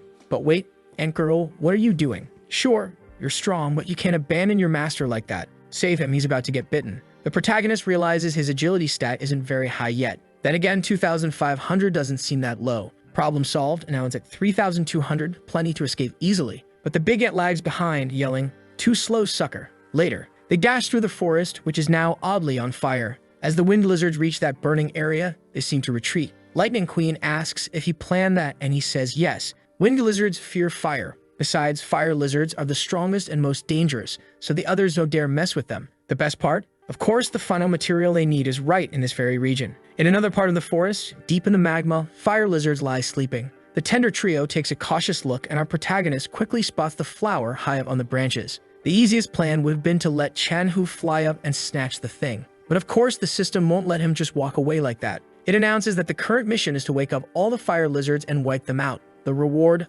1,000 beast points. Tempting, but Lin Han knows better. If I lose here and get stuck in this mission, I won't level up anymore. So for now, it's safer to grab the item first. He tells the girls, let's secure the flower first and we'll deal with the monsters. But come on, after all that drama, in one frame she's grabbing it, in the next she's handing it over. Dan mess. He's staring at the item, thinking all that's left is to change class, when suddenly he feels something coming from the side. Between him and Chanhu, a bolt of lightning strikes the ground. The trio turns and someone remarks that the boy is lucky. It's Hogwarts boy saying it'd be smart to hand over that fire dragon emblem and get out. Lin Han asks, what's your deal, old man? Who do you think you are? Explain yourself. The guy smirks. I'll explain. I'm Lin Dong, I'm really strong. I'm from the Magic Association Academy, level 18. Lin Han thinks, Magic Association? I know them, they're just an organized gang. They like to collect protection fees. They call themselves an association, but at the end of the day, they're nothing but thugs. Lin Dong says, come on kid, hand over that emblem or I'll beat you down. His lackey chimes in, hey kid, show some respect for the boss. And hold on a sec, boss, look at that. He's got 2 giants by his side. That's not normal. The boss immediately changes his tone. You know what, I changed my mind. Forget the emblem, hand over the girls. Time for the brothers to have some fun. Lin Han fires back, you're trash. I'll have to clean this environment up, you're polluting the place. Confused, Li Dong asks what the hell he's talking about. I warned you. Since you don't appreciate kindness, so be it. You'll get eaten alive by the lizards. His crew starts conjuring fireballs, sneering, too bad, your women are too good to belong only to you. What the hell? Sharing relationships now, treating it like communism, but before the words finish, the 2 vanish from the protagonist's side and instantly start hammering Hogwarts and his gang. 3 of them hit the floor like clowns, while Lei Dong wonders why these women are so damn powerful. The protagonist then announces it's his turn to introduce himself, just a simple beast tamer. And these girls here? My beasts. As he threatens that it's time for the guy to be torn apart, the enemy charges an electric sphere at his back. He launches a Kamehameha ball, but, oh no, you don't hurl thunder at Chanhu. She appears and blocks it with ease. The fool doesn't get it. Wow, what the hell? Big Ant? She stomps in flat, crushing down hard. That stomp landed perfectly, but dangerous. It could cost them if they're not careful. Right after, Harry Potter's friends are hanging from the ropes, shouting, if we die, the association will hunt you down. Lin Han just replies, relax, buddy. You like me. I like you. That's why I'll be needing your help. The guy wants to know what he means when suddenly the lizards look up. Something's about to feast. The fools are being used as bait by Chanhu, screaming for help, admitting they were wrong, while the lizards are ready to bite their asses. The protagonist is entertained while the ant asks what exactly he's planning. He explains, girl, if we want to kill the leader, we first need to throw out some bait. At that moment, the ropes holding the enemy snap. They fall to the ground and the lizards close in. The thugs start firing lightning bolts, warning them to stay back, but the beasts don't react at all. They leap straight at them. Lin Han curses, pathetic, useless trash. Then he orders Chanhu, go save them for now. She summons the Thunder Eyes, unleashing a storm that wipes out the creatures. The protagonist cheers, saying that now for sure, something bigger must be coming. Suddenly, the magma stirs and erupts upward. From the center emerges the Fire Lizard leader, level 28. Immediately, he orders Chanhu to act. She soars overhead, firing bolts down its back, drawing its attention. But the beast also notices the others nearby, fighting, being eaten, struggling. Lin Han shows no mercy. He declares he doesn't care. If they don't die to the lizards, then he'll kill them himself. After all, he only has one objective, and Tianhu is leading it straight to him. At that moment, the ant charges in, slamming a punch into the creature's face and unleashing a flurry on its head, cracking its shell. He tells her to keep up the pressure, while Tianhu rains more thunderbolts down. Lin Han is excited. Even though the monster is high level, if they cooperate little by little, they can bring it down. Cooperate meaning them, of course. He isn't lifting a finger. Damn slacker. Then suddenly, a strange sound echoes. He has to cover his ears. The two are flung upward by a roar as the monster conjures a blazing sun in their direction. The protagonist shouts for them to get out of the way. But no, Tianhu steps in front to shield the ant. Heroic, reckless. She pushes them aside and the blast detonates against the other side of the mountain. She crashes down in front of him. He kneels asking, "Tianhu, are you alright, girl?" But she's not. Her back is charred, bleeding. An 8-level difference is too much. He starts thinking this mission is suicide. But the fierce one whispers, "Master, I'll keep going." He protests, "No, Tianhu, you'll only get beaten." She takes flight anyway, insisting she understands how important this is to him. She can't give up. If they tried to run, this monster would just hunt them down. The little ant agrees with Tianhu, saying that whatever their master wishes is also their duty. Then both surge forward again, telling him not to worry. The mission will be completed. Lin Han is stunned. For once, it seems they actually care about him. Watching them fight, he starts searching for a plan to stop them from getting hurt, a way to break through the monster's defenses. Head-on attacks aren't working. They need to think differently. Then he notices something. One of the ant's strikes left an opening in the creature. He calls out, telling them both to focus all attacks on that same point to see if they can pierce inside through it. They agree instantly. The ant leaps onto its neck, hammering blows. The beast thrashes its massive head, fleeing her away. But in the middle of the shake, it takes a thunderbolt to the back of the skull. An explosion erupts, magma blasting upward. The two think maybe they've won, but no, the beast is still standing. Finally, a real fight. The protagonist smirks. "Looks like I'll have to step in. The girl's attacks aren't cutting it, so now it's my turn." He launches forward with his wings, copying Tianhu's lightning ability and combining it with the ant's punch. Together, it's devastating. He slams the strike with wing-driven speed, the lightning crackling along his fist, driving straight into the wound. His arm transmits the electricity inside the creature. He snarls that this bastard is about to be turned into charcoal. He keeps pressing while the system urges him to awaken and finish the beast. Then suddenly, it looks like he ends it. A radiant glow surrounds the two girls, and they thank him, calling it incredible. The protagonist celebrates, saying it's finally over. But just as he rejoices, he collapses into the arms of his beautiful companions. They ask if he's alright. He says yes, it's just that their abilities drained too much out of him. At least now they can leave, since those trash from the Magic Association must already be dead. The mission is complete, and all he needs now is to change class. Finally, after farming non-stop without a single break, he gets to rest. The next morning, the mission is officially marked as finished, and he advances to Elite Tamer. He celebrates completing it, even though it was anything but easy. Most of his skills level up, while outside, everyone's holding their heads in disbelief, wondering if this isn't the same kid who just awakened recently. How had he already changed classes twice? It made no sense. The woman with perception says some people really have no idea how the world works. She started to get used to his absurd pace of leveling, while the protagonist himself is eager to see just how much stronger they've become. The ant says she feels extremely energized and durable, since her protection skill has risen to 60%. Tianhu, now looking buffed up in her bird form, announces she feels like she's gained a new transformation. Seeing the stats both of them have, the protagonist is discouraged, muttering to himself how the hell of his pets are so much stronger than him. Just a single level of difference, and yet they seem to have 10 times his attributes. Still, it's fine, because they're his pets, their power represents his own in the end. But then he asks them, wait a second, shouldn't there be some kind of reward? What abilities did he unlock this time, and which one should he pick? Once again, the Auction of Fusion appears, the ability to merge with one of his beasts. There's also telepathy for communication and defensive perception, which allows him to hide perfectly when unseen by the enemy. The two immediately ask which ability he'll choose, both begging him to take Fusion. Becoming one with their master would be wonderful. Lin Han thinks about it. Fusion must be far stronger than simply activating a single ability. If he had chosen it earlier, he wouldn't have been humiliated by that master. So this time he decides to go with the simplest but most powerful choice and picks Fusion. Now he's excited to test it out. Right away, a new mission appears and everyone gathers to see it. And this is exactly the kind of mission we like, showing just how talented the author was feeling that day. Not only would he be able to tame a third creature, but he'd also earn 1,500 points. The ant, on the other hand, sighs, "Master, you never stop recruiting these huge beasts, so don't you ever get tired? Why can't you be satisfied with me?" He moves to comfort her, but it isn't him. Shandu steps in, assuring her that their master will keep recruiting new beasts, but he won't abandon any of them. She asks if that isn't true, and he, trembling all over, insists of course it is. His priority is to keep leveling up since something important is coming soon. The two would have no idea what he means, but the scene shifts to a few days after the academy entrance exam. On stage stands Saikam. The protagonist had almost forgotten about that lunatic. Saikam declares this is a great day for all students aspiring to be the very best in the school. The protagonist thinks to himself, I've been farming for 3 days straight, I almost forgot this event was even happening. Good thing I remembered, otherwise big sis. Yeah, I even forgot about her, will have broken me in half. Obviously, he's thinking about the big massive one. Suddenly, he hears voices inside his beast space, his storage dimension, where the two girls are shouting frantically. To avoid drawing attention, he's keeping them sealed in there. It was a hassle putting them inside that space, which works kind of like an item shop. At that moment, Saikam announces that all the universities who came to watch deserve a warm welcome. Now things are tricky.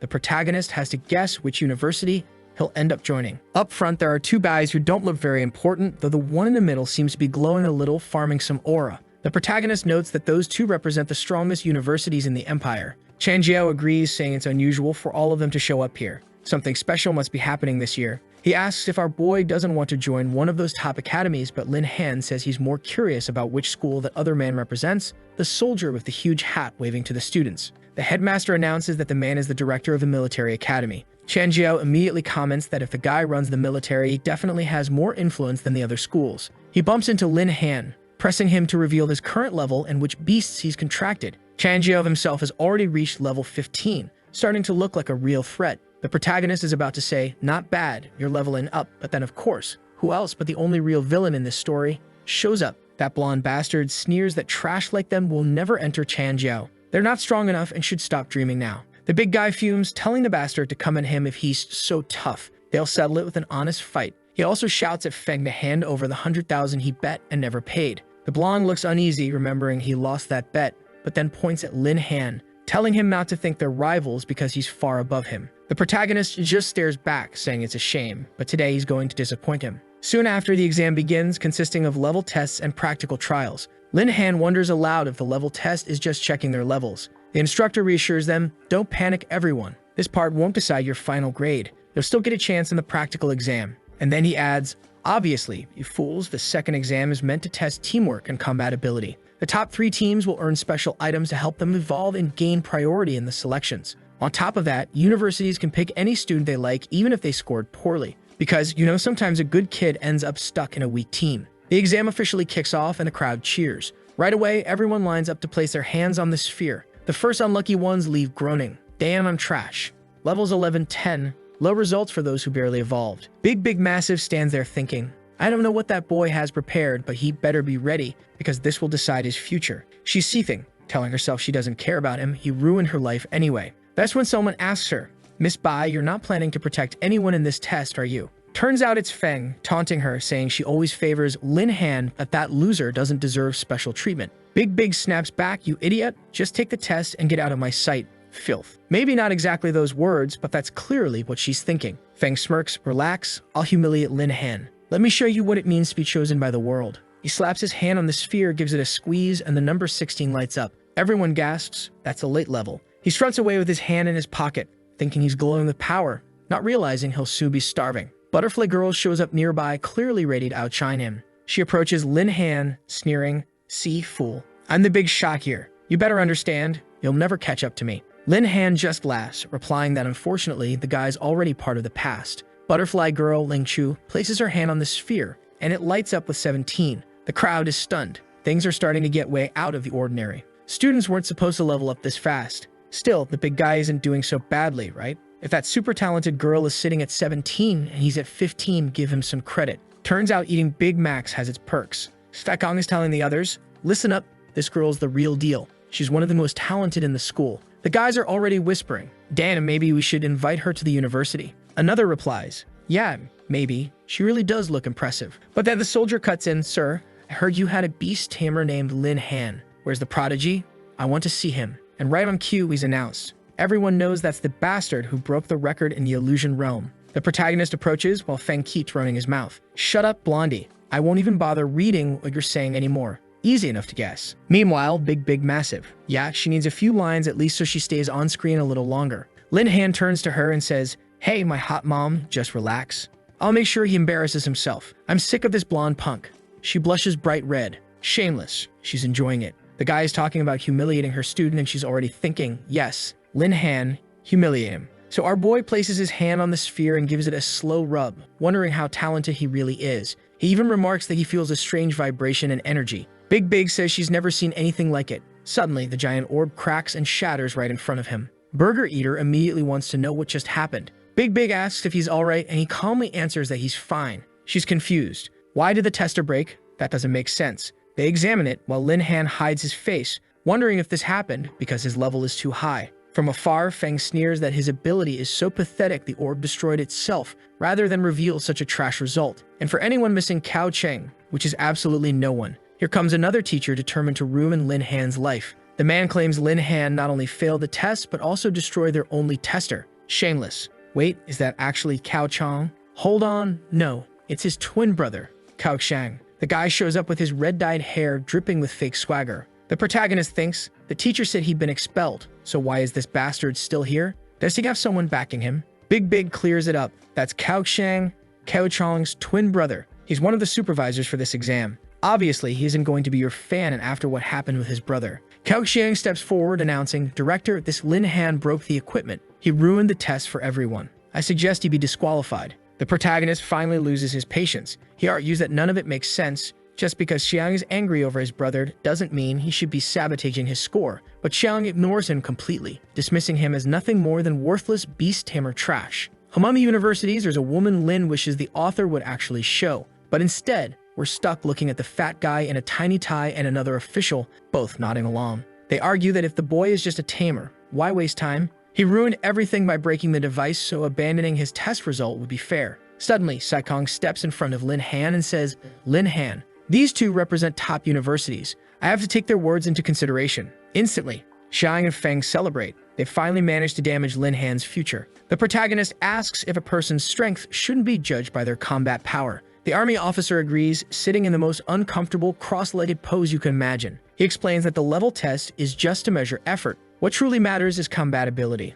He finds it ridiculous that the talent scouts here are focused on the wrong thing. Everyone respects the army man, so at first they're a little embarrassed. But then they admit he's right. It really does make sense. He turns a sharp look on the director, asking if they can continue as planned. Saikong thanks him for giving Lin Han a chance. Of course, it just means our boy now owes this guy a favor. Lin Han thinks the Academy's director Yi is actually pretty cool. Big comments, he's always been impartial. I can't believe he stepped in to help you, Lin Han. This is a wonderful opportunity. Go on, shine. Feng, however, still can't accept being humiliated. Every time he insists this opportunity won't change anything. Lin Han embarrassed himself now, and he'll keep embarrassing himself later. The protagonist fires back, Kid, you think you're all that? Keep acting this way, and maybe I'll end up killing you in the middle of the fight. Throwing death threats in public, bold move. He turns away, declaring they'll meet on the battlefield. Saikong announces the next test will begin, and not only that, it'll be broadcast live across the nation. Directors from other schools will be watching, so they better be ready. Burger King, Big Mac King leans over. What do you say, protagonist? Want to team up, I'll carry you. Our boy agrees. Since they need to form teams anyway, might as well. But then a timid girl in a short skirt steps forward. Lin Han, I'm Su Ting from Class 3. Could I join your team? The big guy blurts out, Damn man, being on your team, that's badass. Even the hot girls want to join us. The protagonist, though, doesn't want to gather too many people. After all, he already has 2 women sealed inside him. Why add more? So he tells her, Sorry, Su Ting, but my team's full. Find another group. I'm sure there are better ones than ours. Cold rejection, and a bit harsh too. But the big guy shows some wisdom. You idiot, what fun is monster hunting without a girl around? Besides, we need 3 people. They'll be way better with her. Su Ting doesn't give up. She shakes her head firmly. No, there's no one as amazing as you, Lin Han. I know my only chance of winning is by being with you. Please, take me with you. I'm just a level 15 elite knight, but I swear, I won't hold you back. The protagonist is intrigued. At least she seems sincere, and most importantly, not the type to stab him in the back. Chanjiao teases. So, bastard, you gonna take her? Cause I want a beauty in my team. Lin Han hesitates, but after more prodding, he finally agrees. Su Ting lights up with joy. Right away, he hands the team registration over to Big, who spots the name. Zhu Ting from Class 3. Well, so you do want another woman, huh? He waves his hands quickly. No, not at all. It's just that her profession fits perfectly. She'll really balance out the team. Big sighs, saying she actually hoped he partnered with Lingshu. But Lingshu went and joined Feng's team. Lin Han fumes. Seriously, Lingshu, joining that clown villain? You filthy traitor. He strokes his hot mom's arm, reassuring her, Don't worry, this won't decide the winner. She blushes, mumbling that it's fine as long as he doesn't embarrass them. After all, everyone knows she supports him. If he loses, she'll be dragged down with him. Also tell him to be careful, because this test can be dangerous and what the? Having the boy like that come here, big bang. Our kid's even blushing. Then the chubby guy in front of the portal says, "Hey kids, stop hitting on girls and let's go through this portal." Our boy takes a few long strides, thinking he really has a lot of people backing him. Today's part wouldn't let him hide his power anymore, so he wasn't going to hold back. The scene shifts to the Forbidden Desert and someone announces that everything will be divided into bronze, silver, and gold classes. Obviously, the higher the zone level, the tougher the monsters. They also say the bracelet was issued by the school. Announcements and the people's rankings would show up there. Not to mention the countless drones that would follow them. And they tell everyone to charge in. Right away, Fang is advancing alone while Ling Su looks starving. He celebrates, saying this isn't hard at all. 3 lizards rush toward the poor girl and she snaps her fingers, freezes everything. "Wow, you're cold, girl." "What the?" They turned into stalactites and exploded from the inside. Outside, everyone's watching on the little screens and Fang and Ling Su are at the top of the rankings. Everybody's impressed. The headmaster from another school already says it's no wonder everyone wanted to recruit the two. While the boy only wants one chance, Lin Han is down at the bottom 0. Giving that kid a shot didn't seem worth it. Kaoxiang agrees, saying they're the only ones who didn't score a point. They're really going to embarrass the school. Meanwhile, Big Big is sure the boy must have some other plan. The scene then changes to a danger warning. The tender trio had wandered into a region they shouldn't. A drone flies by and warns them to be careful. They were entering a zone with creatures from level 10 to 20. Big Mac goes, "What's up, Lin Han? Bro, we're going into the silver zone, are you crazy?" The protagonist thinks the poor fools don't even know he's been farming the silver zones. But then a message pops up on his bracelet from Fang, telling him to stop embarrassing himself and get out of there. Our boy just thinks the guy is such a child. Everyone's pissed at the fool, saying there's no way they'll lose to him. When suddenly, a system message pops up for our guy saying he had to hunt 10 gold level beasts. The reward would be 1,000 beast points, which would definitely help him evolve his monstruba. Will he find a really healthy one in this region? That'd be nice, huh? The Big Mac King, however, is a bit scared, saying, "What's up, Lin Han? Do you think we can handle the silver beasts?" And Su Ting says, "Wow, the silver beasts move in packs. A bunch will come at once. Can we handle all that pressure, Lin Han?" But Lin Han says, "Guys, we're just going to pass through here and kill a few on the way. The goal is to get to the gold area." Of course, the two who were already scared are now shaking even more. Still, as they move along and chat, they're being watched by an 18-level hyena. Tianjuo says he's not afraid of getting hurt when suddenly Lin seems startled. He clenches his fist and lands a solid hit on the hyena beside him. 4 more come up behind our boy, who turns and dishes out 3 more solid hits to their faces. The little monsters all drop dead while the drones observe everything. Each one gave 450 points, and our boy asks if they're coming to the golden zone with him or not. What's that? 2 more cameramen. Those 2 who weren't doing anything, right? But at least they'd agree, saying there should be more points there. Outside, Big Big is starting to get worried. And then another hot mom with glasses, who looks a lot like Su Ting's mother, says, "You bitch, that student of yours, Lin Han, is taking my Su Ting into a dangerous area. If anything happens to her, I won't forgive him." Big Big goes, "I already told you, Miss Lei, why don't you calm down?" The boy knows what he's doing. But right behind her, Kaoxiang says, It's a shame this kid is going to die like that. Worse that he dragged his friends to the same fate." Big Big asks where his ethics are humiliating a student like that as a teacher. He answers that he's not humiliating him. He's worried about the friends who are being led to death. The university people agree, saying it's actually nice to see such a caring guy. Then suddenly, one of them changes expression, wanting to know why Lin's points suddenly went up out of nowhere. "I thought he stalked at the top of the ranking. No, he gained 450, right? For killing the first hyena." The military guy notices he seems to be starting to react, and the points keep rising. Right then, Big Big tells the guy in the corner, "Show the camera, I want to know what's happening." On the little screen, you can see the big ant tearing a wolf apart on the ground while Tandu summons a thunderstorm. Now Teacher Lin's all smitten, wanting to know if those are the boy's beasts. The university guys immediately look interested, and the one on the right says, "Well, the boy's beasts aren't that bad. Maybe that's the trump card that made him so confident." Kaoxiang keeps saying that strength won't do him any good. Soon he'll die because he's advancing into the Silver District. A place like that wasn't something you could handle with just ordinary beasts like those. But the beasts keep advancing, destroying every wolf in their path. Teacher Lin comments that the boys' beasts look like they're farm mobs.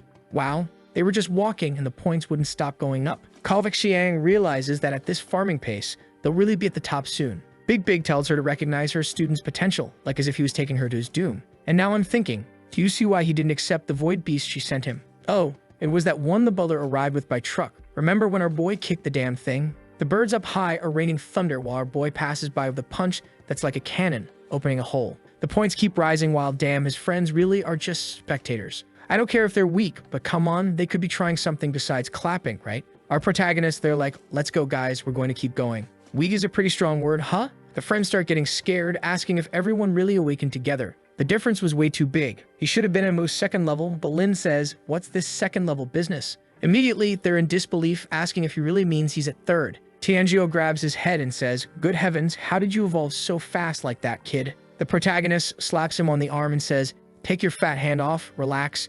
Besides, this silver zone isn't enough. Let's keep moving. Outside, Lai realizes they really were heading into the gold zone. Even Big Big is scared now, wondering if the boy can really handle it. Meanwhile, Kaoxiang comes again with his usual talk, saying the boy thinks that killing some beasts in this area makes him invincible. Big Big inside feels insecure, but on the outside she's praising our boy, saying he should take note of how easily he's handling these silver beasts. Instead of being sarcastic, she should trust the students she has. Kaoxiang's thinking, you bastard Lin Han. If it weren't for you, my brother wouldn't have gone to jail. Today, I'm going to get rid of you, no matter what. At the edge between the silver and bronze zones, Feng's there. Our score is probably above everyone already, guys.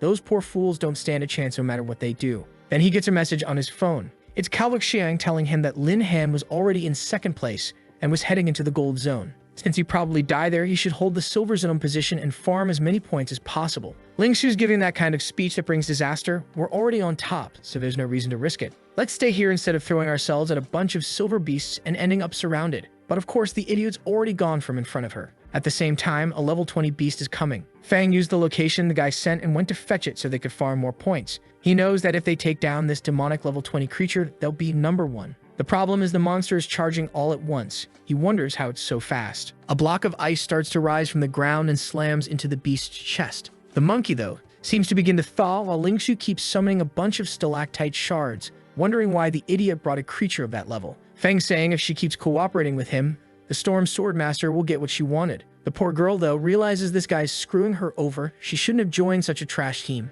It's the first time I've seen a female lead be this stupid. Obviously, the monkey breaks the freeze she made and charges again. She launches more ice cones, but nothing seems to work. The monkey jumps, brings its hands together. She tries to defend, but she thinks the big ant will come save them. When she opens her eyes, half confused, who's arriving? Lin Han with his crew saying, hey everyone, how do you get here? The monkey falls to the ground and starts getting torn apart while Tian who rains down thunder. Seconds later, the creature's dead on the ground. Ling Xu can't understand how a level 20 monster was killed almost instantly, while the protagonist asks who gave them the guts to challenge a monster so far above their level. Feng just stands there, not even looking over. He doesn't want to look like a fool. Seeing that, our boy thinks if he'd known it was that guy, he shouldn't have acted. He could let him die. Feng, however, goes into the blood, plunges his hands in, grabs our boy by the collar, and asks who let him help. He clearly came over to steal the prey. He even puts his hand in the blood to deliberately stain his clothes. Ling Xu tells him to stop being an idiot. If Lin hadn't saved him, they probably would have gotten beaten, yes. She slaps his hand away, telling her to stop brown-nosing him too. Clearly, that bastard was there to steal his points and mess with both their ranks. But she gets back with a slap right in the face. Take that slap. He asks if the bitch really dares hit him. She snaps back, asking why she wouldn't. Dan. She says she only agreed to help him because his family promised an exclusive level 20 piece of equipment. She thinks he doesn't even deserve to be cursed by her. Wow, humiliated, huh? That idiot Fang wants to speak up, but the protagonist already slipping away, saying their little show is entertaining, but he's got no time, so he's going back to his friends. Fang celebrates, saying the kid can be as arrogant as he likes. But the moment he steps into the golden area with that little present on his shirt, it'll be the end of the boy. The monkey's blood will probably attract another monkey, right? And right there at the entrance to the gold zone, our boy left the two of them, which he shouldn't have done, right? Those poor fools were going to get slaughtered. As soon as they see Lin, they grin, and the chubby guy cheers, hey kid, I thought I'd never get to eat a Big Mac again. He grabs his leg, all happy, when suddenly a level 28 nether wolf appears. Geez, the levels here are seriously high. So far I've been against the villains, but now I have to agree with the teacher who said he's taking everyone into a risky place. It's true, he threw a punch and the creature exploded into the tree, fine, but still, it's pretty dangerous. At least his mission is to kill 10 of those, so maybe it'll be okay. Sure enough, in the next second the pack shows up in front of them. Lin Han, though, is celebrating. They killed so many monsters in the Silver Zone that the two of his beasts evolved like crazy. Sokka, the Big Ant, and Tianhu say it's time for them to level up again. Both move forward easily, wiping out most of the pack while the experience keeps rising. Ann and Thunder Gao are already at level 26. And hey, I'm kinda scared he might get a wolf pet that's a little furry, and then people will go nuts. That's weird. Seconds later, all the monsters are dead. He gains the 1,000 points plus a level up boost. He spends the 1,400 attribute points to raise all his strength, when suddenly the little ant runs over and throws herself onto his chest. She's stuck there, sort of licking the blood, saying it was delicious and she doesn't want to get off the master. The protagonist a bit confused while Tayanu tells the little ant to stop hugging him. Both of them are a little flushed and the friends find it kind of weird. Yeah, it wasn't the sort of beast taming they expected. Then the protagonist tosses 2 nether wolves at his friend's feet and says that since they came with him, they can kill those to earn a few points. The two, however, are more interested in the experience. Tanjiro decides to check their rank, and of course they're in first with 7,200. Wait, isn't that kind of low? I thought it would be like 20,000 against those 4,000. Still, they know this must be catching everyone's attention out there. And obviously now the guys are starting to compete over who's going to have Lin Han. The chubby guy says, "I'm taking this kid Lin Han." Meanwhile, the bangs guy says, "Stop being an idiot, Fatso. You don't have any beast hammers. He'll absolutely be better off at our university." They're arguing back and forth while Saikong is stunned, wondering if this kid really is one of their students. Normally, a prodigy like this would only show up in elite schools. Even Big Big is impressed that her boy is actually this promising. Damn, the university guys are thinking of starting a fight over who gets Lin Han. But then someone tells them to stop now if they don't want to get beaten up. It's Yi from the military warning them they're forgetting the most important thing of all. The guys are already thinking, "Oh snap, the director wants Lin Han. We're screwed. No matter how fierce our schools are, you can't compete with the military academy." But the guy's actually decent and says, and the most important thing is which academy Lin Han wants to join. He gets to choose. So you better shut up and wait for his decision after he finishes the test. The two fools just agree there. Meanwhile, the director, strangely emotional and even tearing up, says he never expected to be admired by the military people one day. Big Big's just thinking how amazing he is, while Kalak Shang can't understand it. How did that damn Lin Han get so strong? As far as he knew, the kid used to be trash. For him, the best option was for Feng Yang to find that kid and kill him. Right at that moment, inside the test, Feng has just discovered the protagonist is at the top of the rankings. Obviously, he can't accept that and wants to kill the kid. He says, "Hey Lingshu, you idiot. Let's hurry and get first place." Lin Han passed. She just laughs, saying he dreams too big. Someone like him thinking he can get first. Feng points at her and asks what she means by that. Doesn't she still want to win the weapon? The level 20 prize? But she replies she has no strength left to fight. If he's so set on being number 1, he can do it alone because she won't be able to help at all. Clearly, Feng can't handle it alone, so he tells her to screw off, thinking he'll let Lin Han shine for now, but soon his crew will be crushed too. A little while later, the test ends and people are coming out of the portal. One of the first teams to appear is Feng and Lingsu's, who finished second. The director praises them, saying they worked really hard, especially Lingsu, who's very skilled and killed numerous powerful enemies. Feng Yang also put on an impressive performance, an impatient kid who accidentally provoked a demon and almost got into trouble and died, but still a good boy. The idiot gets roasted in the middle of the praise. Su King says schools will definitely be interested in them. But where's Lin? At that moment, Feng thinks, "I poured that blood on that idiot's chest back then. Surely when he stepped into the gold zone, he must have been surrounded and killed." Then someone shouts that Lin Han has arrived. Our boy and his 2 companions step out of the portal, currently ranked first. The blonde guy finds it completely impossible. You should know 1 + 1 = 2, right? When you left, you were ranked second, so clearly one of you had to still be alive. It had to be him. Now the guys are bumping into Feng like, "Get out of the way, idiot. They swarm our boy. Damn, Lin, you're the real deal. We got scholarships for you. Come to our academy.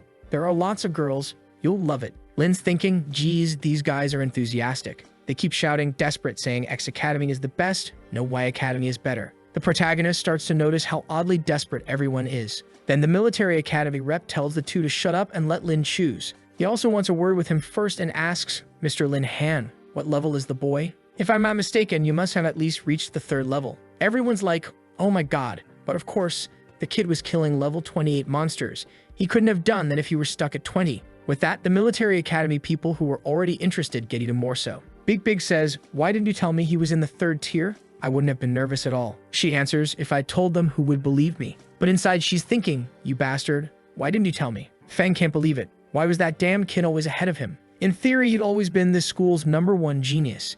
He then accuses the kid of cheating. Everybody awakened a few days ago. It's impossible he's at 3rd level. But the protagonist and the military guy both say at the same time, "Christ, I forgot about you." They notice they said the same thing, and the military man tells our boy to step aside. There's more of a vibe between those two right now than between the protagonist and the girls in this story. He remembers that Feng had doubted him and that the military guy had been the one to protect him. So since that's how it is, he isn't going to hide it. And he shows the blonde guy, "Here you go, idiot. Level 27, elite beast tamer." He adds, "And do you think I don't know you smeared that monkey blood on my chest to attract beasts? In the end, you only helped because I killed those creatures even faster." Fang, embarrassed, just answers that he has no idea what he's talking about. None of it makes sense. Then Taming introduces himself. Big says, "Hey kid, there's no point denying it. Our cameras recorded everything and you can clearly see you did it on purpose." Strangely though, Fang has a little grin on his face.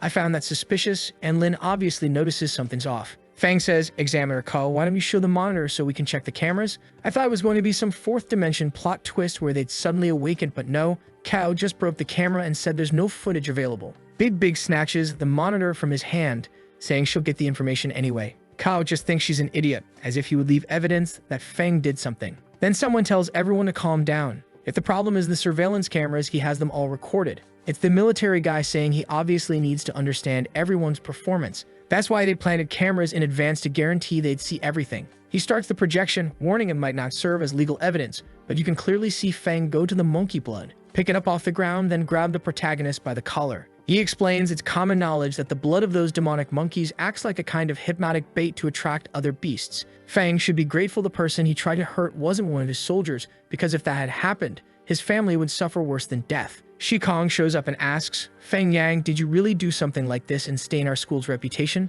You must be eager to get expelled." But Lin Han, never one to let anyone walk away unscathed, says that dumbass Feng Yang is just a pawn. Some dumb kid like that blonde wouldn't know the effects of a hypnotic monkey. That's why Lin's sure the one behind all this is Cao Xiang. The guy's been trying to disqualify him from the start, and the broken camera was right in his hands. Cao Xiang, all twisted, says, "I didn't do anything, kid. I'm just an examiner. Oh please, funny little boy. I never do something like that." And that kid Feng Yang, what a disgusting brat. I'd be ashamed to be associated with him. Of course Feng Yang isn't going to let Cao get off. He says, "You bastard, don't ditch me here. I only wanted the monkey points. You were the one who sent the message telling someone to smear some of the blood on Mr. Lin Han's shirt." Immediately, Cao Xiang loses his temper and boots him in the chin, telling him to shut up, as if he would have said anything like that. The phone goes rolling out of his pocket. Big snatches it up, and geez, he's the only kid his age who doesn't have everything blocked. "Aren't you afraid of what sites you visit, kid?" And of course, the moment she sees the messages, she says it's confirmed. Cao Xiang had warned Feng about everything. The bastard tries to charge forward, claiming it's all false accusations and demanding she give him the phone back. But the director says he really is trash like his brother and flips him onto the ground by the back of the neck. He steps in. "So you were using your influence to affect the tests the military group came to observe? You deserve a punishment worse than you can imagine." Right away, the reps from the other universities shout that there's no way they'll accept this Feng. A kid who'd stoop to corruption like that isn't worth having around. Hearing all that, the fool knows his future is over. The protagonist realizes everything became obvious when the little ant threw herself on the blood. That's when he put the pieces together. He just didn't expect manager Yi to have discovered it so early, enough to have recorded it. Really, joining the military academy would be a good move. Here comes the military rep with that vibe, and of course they step up to offer him the spot. "Hey kid, you're extremely skilled. If you want to enlist with the military, talk to us and join our ranks." The protagonist thinking, geez, should I join these top dogs? Meanwhile, the other university reps are begging in the background, "BTN Academy's better, come to ours." The guys are fighting over our boy, and the director's wondering how long it's been since he saw 3 people brawling over the same student. This kid really was number 1 here and they had to back him. A little later, they're back on stage. The ceremony's over and it's time to hand out prizes. 3rd place, the pink-haired group and 2 no-name guys. 2nd place, Ling Shu, a complete idiot, and Feng, who barely managed. And 1st place, the protagonist and his 2 idiots standing beside him. Based on his performance, he's getting a villa right in the middle of town, wow. Plus an advanced skill book for the Celestial Fist. Also a gold level necklace that boosts attributes by 20% for 3 minutes and can be used 3 times. Our humble boy thanks the never-ending support from the school and the whole town, promising he'll do everything he can to protect them until the end of time. The rascal's happy because now that he's won a big house, he can sleep cuddled up with the 2 of them every day. Dan, you're massive. The teacher celebrates and says that soon Big will show him the boy's house. With that, they arrive at the abandoned city and our boy is, sitting on the back bench. There are 3 seats, so why are you slumped up against the side like that? Big wants to know which academy he's going to join. Obviously, if he wanted a peaceful, stable path, Hingbei would be the best choice. But it's undeniable the military group is the best place to train people. If he has even bigger goals in the future, that might be the path to take. Lin thinks that if he needed more resources, Kingbei might be the best option because they tend to give students a lot. But he already has Yi and Tianyu. With those 2, there isn't much he still needs. Actually, what matters is getting more tamer points and farming more rare creatures. For that reason, he's certain the military is the best choice. Big says she expected as much and tells him if he needs anything to just come to her. The protagonist thinks that even though the Bai family is influential, it's not like they could help him with the military. But it's fine. He has the 2 girls' help and knows he can count on them anytime. The guy turns the wheel, yells a maneuver, and our boy is thrown to the side and falls onto someone's thighs. What, the kid? Big flops her chest onto the boy's head and says, "Kid, you must need another beast, right? Big sis here will help you get one. I know where there are some really good fire attribute creatures. How about something nice and hot?" The protagonist is all red while she talks about the forest near the city of Shenki, known as the Forest of Flames. There's a platinum level firebird there that might be perfect for the level he's at. Also, it'd be good to have one more creature before heading to the academy. He's thinking about that firebird, but he's distracted by the mountains looming over the poor kid. She says it's also a dungeon that would let him reach the requirement for the 4th level. She asks if he's into it and he says he's good. Oh man, he stands up blushing and she knows exactly what he did. She says, "All right, enough fun. It's time to go to the fire forest." "And we're already there? Or are we going home first?" Seriously, this kid doesn't stop for a second. As they walk, she hopes the info's right since they said the monster was around here. At that moment, some big cats appear, more like fire lions than tigers. The protagonist says he'll go in, but Big says, "Kid, if you're scared, just hang back behind the strong one." The monsters charge, she reaches out, activates an ice spell, and pins them down, stabbing through them. The brute's impressed. Big is using the element that's worst against fire and still winning easily. She's even leaving them a hit away from death so he can finish them off. He asks, "Sister Big, what's your true potential, girl?" She says she'll show him later. First, they have to farm. The wild thing is getting that famous farming assist from the hot mom while using 2 female pets to hunt. This guy's living the easy life. He easily finishes the monsters and hits levels 28, 29, and 30. After that, the tiger gives 0 experience and he gets stuck again. A little later, she asks if that's it and he says yes. He's reached the limit. Big doesn't stop helping the boy. She grabs his little hand and says they have to move on, that the next monster is right there. Looks like another bird up in that tree. She cheers that the info was right. Lin says he can't lose a second, crouches, activates his wings, and charges the little bird. He's eager to show off in front of Big Sis. Mid-air, he summons the little ant, hurling her straight at the bird, which, damned, doesn't even react. It just takes it to the face. The monster slams into the ground and explodes, and Lin Han immediately makes the contract. Damn, that was easy. Huh. The beast is level 35. This little ant is really stronger than normal. He realizes something's wrong. She's a higher level than the other two, but her stats are much lower. He'll probably have to use that skill, the ancestral atavism, to awaken her true potential. Bing says, "Well, my work here is done. I think you can handle yourself." Big Sis is leaving Wuxia for a few days, so it'll be a while before we meet again. "I hope you don't stop getting stronger while I'm gone, kid.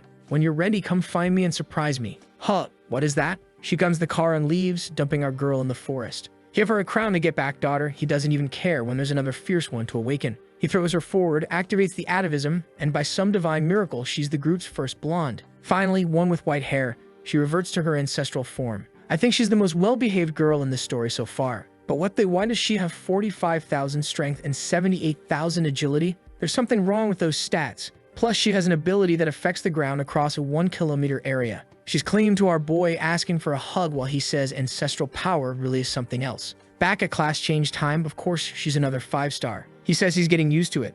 Looks like this will be the norm from now on. The fools outside are wondering who's up next, and look who shows up. Our boy walks by surrounded by beauties while the idiots stand there with their mouths open. It's time to go to the bitter swamp to finish this mission. When they get there, he sees there aren't many monsters and it doesn't look that dangerous. The ones that live in the water don't seem that big either. The moment the first one attacks, he summons Xiaojin and says he'll let her handle it. She looks like a mobile game doll with weird lines, right? She appears saying she'll satisfy him. She blasts a burst of flame and fries the poor eels. Apparently his mission is to kill some turtles and he says he can't find any. She floats and says they're in that direction, so they head deeper into the swamp. In another part of the swamp, they find a whole crowd of turtles and our boy says he's freaked out because he has trypophobia. Luckily, they found them all at once, makes it easy to handle. To keep the other fierce ones from being alone, he tells them to advance while the odd one stays close and does whatever she does. He tells the little one to stick by his side while the other two also get a bit of XP. The little ant charges with a punch, the turtle calls down thunder, and he sips his juice and collects the experience.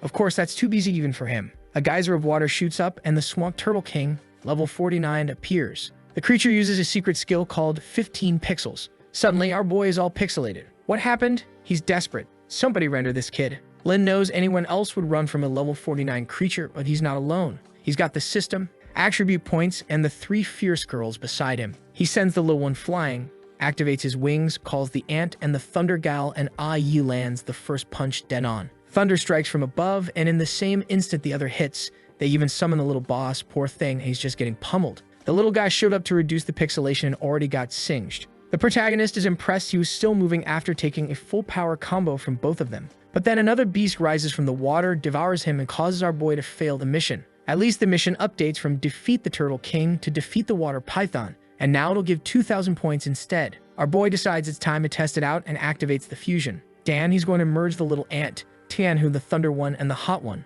I'm even a little scared of what's going to come out. Oh no, what the? A fierce armor appears. I thought something mega powerful and crazy would show up, like a Megazord. Artist, why you do this to me out of nowhere, Megazord? Ah, okay, now it makes sense. Everything fused into him, so it became armor. Thank goodness the protagonist didn't turn into a hottie. That would have been peculiar. And the boy's stats are insane now, with 91,000 strength. The Python doesn't seem to be reacting, and suddenly another one emerges behind him. The pets can still communicate and tell him to be careful because more are spawning. Suddenly, Free show up and he turns, activating the Phoenix Fire, throwing explosions everywhere. The good part is killing everything. The bad part is he's stuck and not gaining anything from it. At least with the small things handled, now it's just the boss.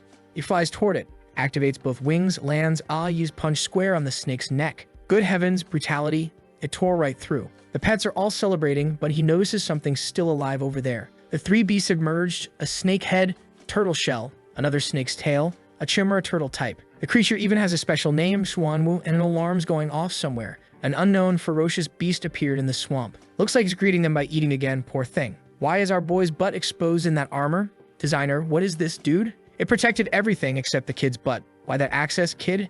His pets warn him that the monster in front is a kind of mimic copying other types. They tell him to be careful, but he suddenly gets attacked and has to defend himself. The protagonist is pushed back because that bitch has no martial ethic and attacked sneakily. But it's okay. He's confident and has way more attributes than any monster at this level. He advances again, trading blows honestly, hitting one of the snake heads, an explosion in the middle of the lake, and of course the monster is defeated. The system congratulates him, and as a reward, he receives a black turtle shield, an item that reduces critical damage by 50%. Right away, the three giants come out of it. Now we know where that exposed butt came from. It's explained. The only downside is Lin is exhausted from all that energy use, and the three come to help him. Geez, rough life. They tell him never to do that fusion again because it's too dangerous. He's worn out. At least with this, he's already in the mission hall, finishing the class change. Since his class is Tamer, he always receives skills that help him survive, letting the beasts fight for him. This time he gets invisibility for 2 minutes and teleport up to 10 meters. As always, there are system-granted skills too. Now, the top one became a shared vision skill with the beast for 1 hour, plus telepathy to communicate and a perception shield so enemies can't notice his presence.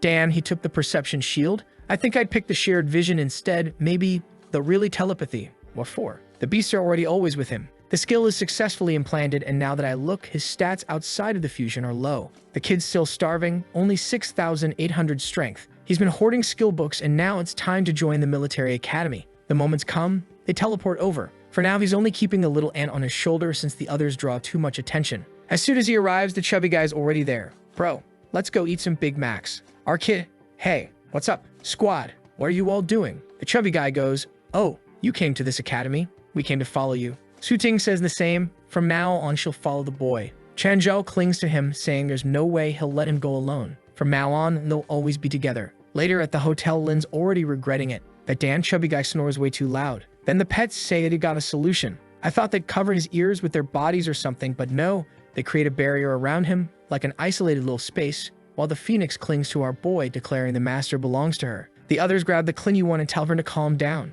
She showed up last, after all. An honest scuffle starts, and our guy hugs them all, telling them to chill out. He's got everyone's back. They can take turns. They thank him and hit like on this video that helps Mamoru make more juicy content for his viewers. Activate the cheeky little bell, and I'm out.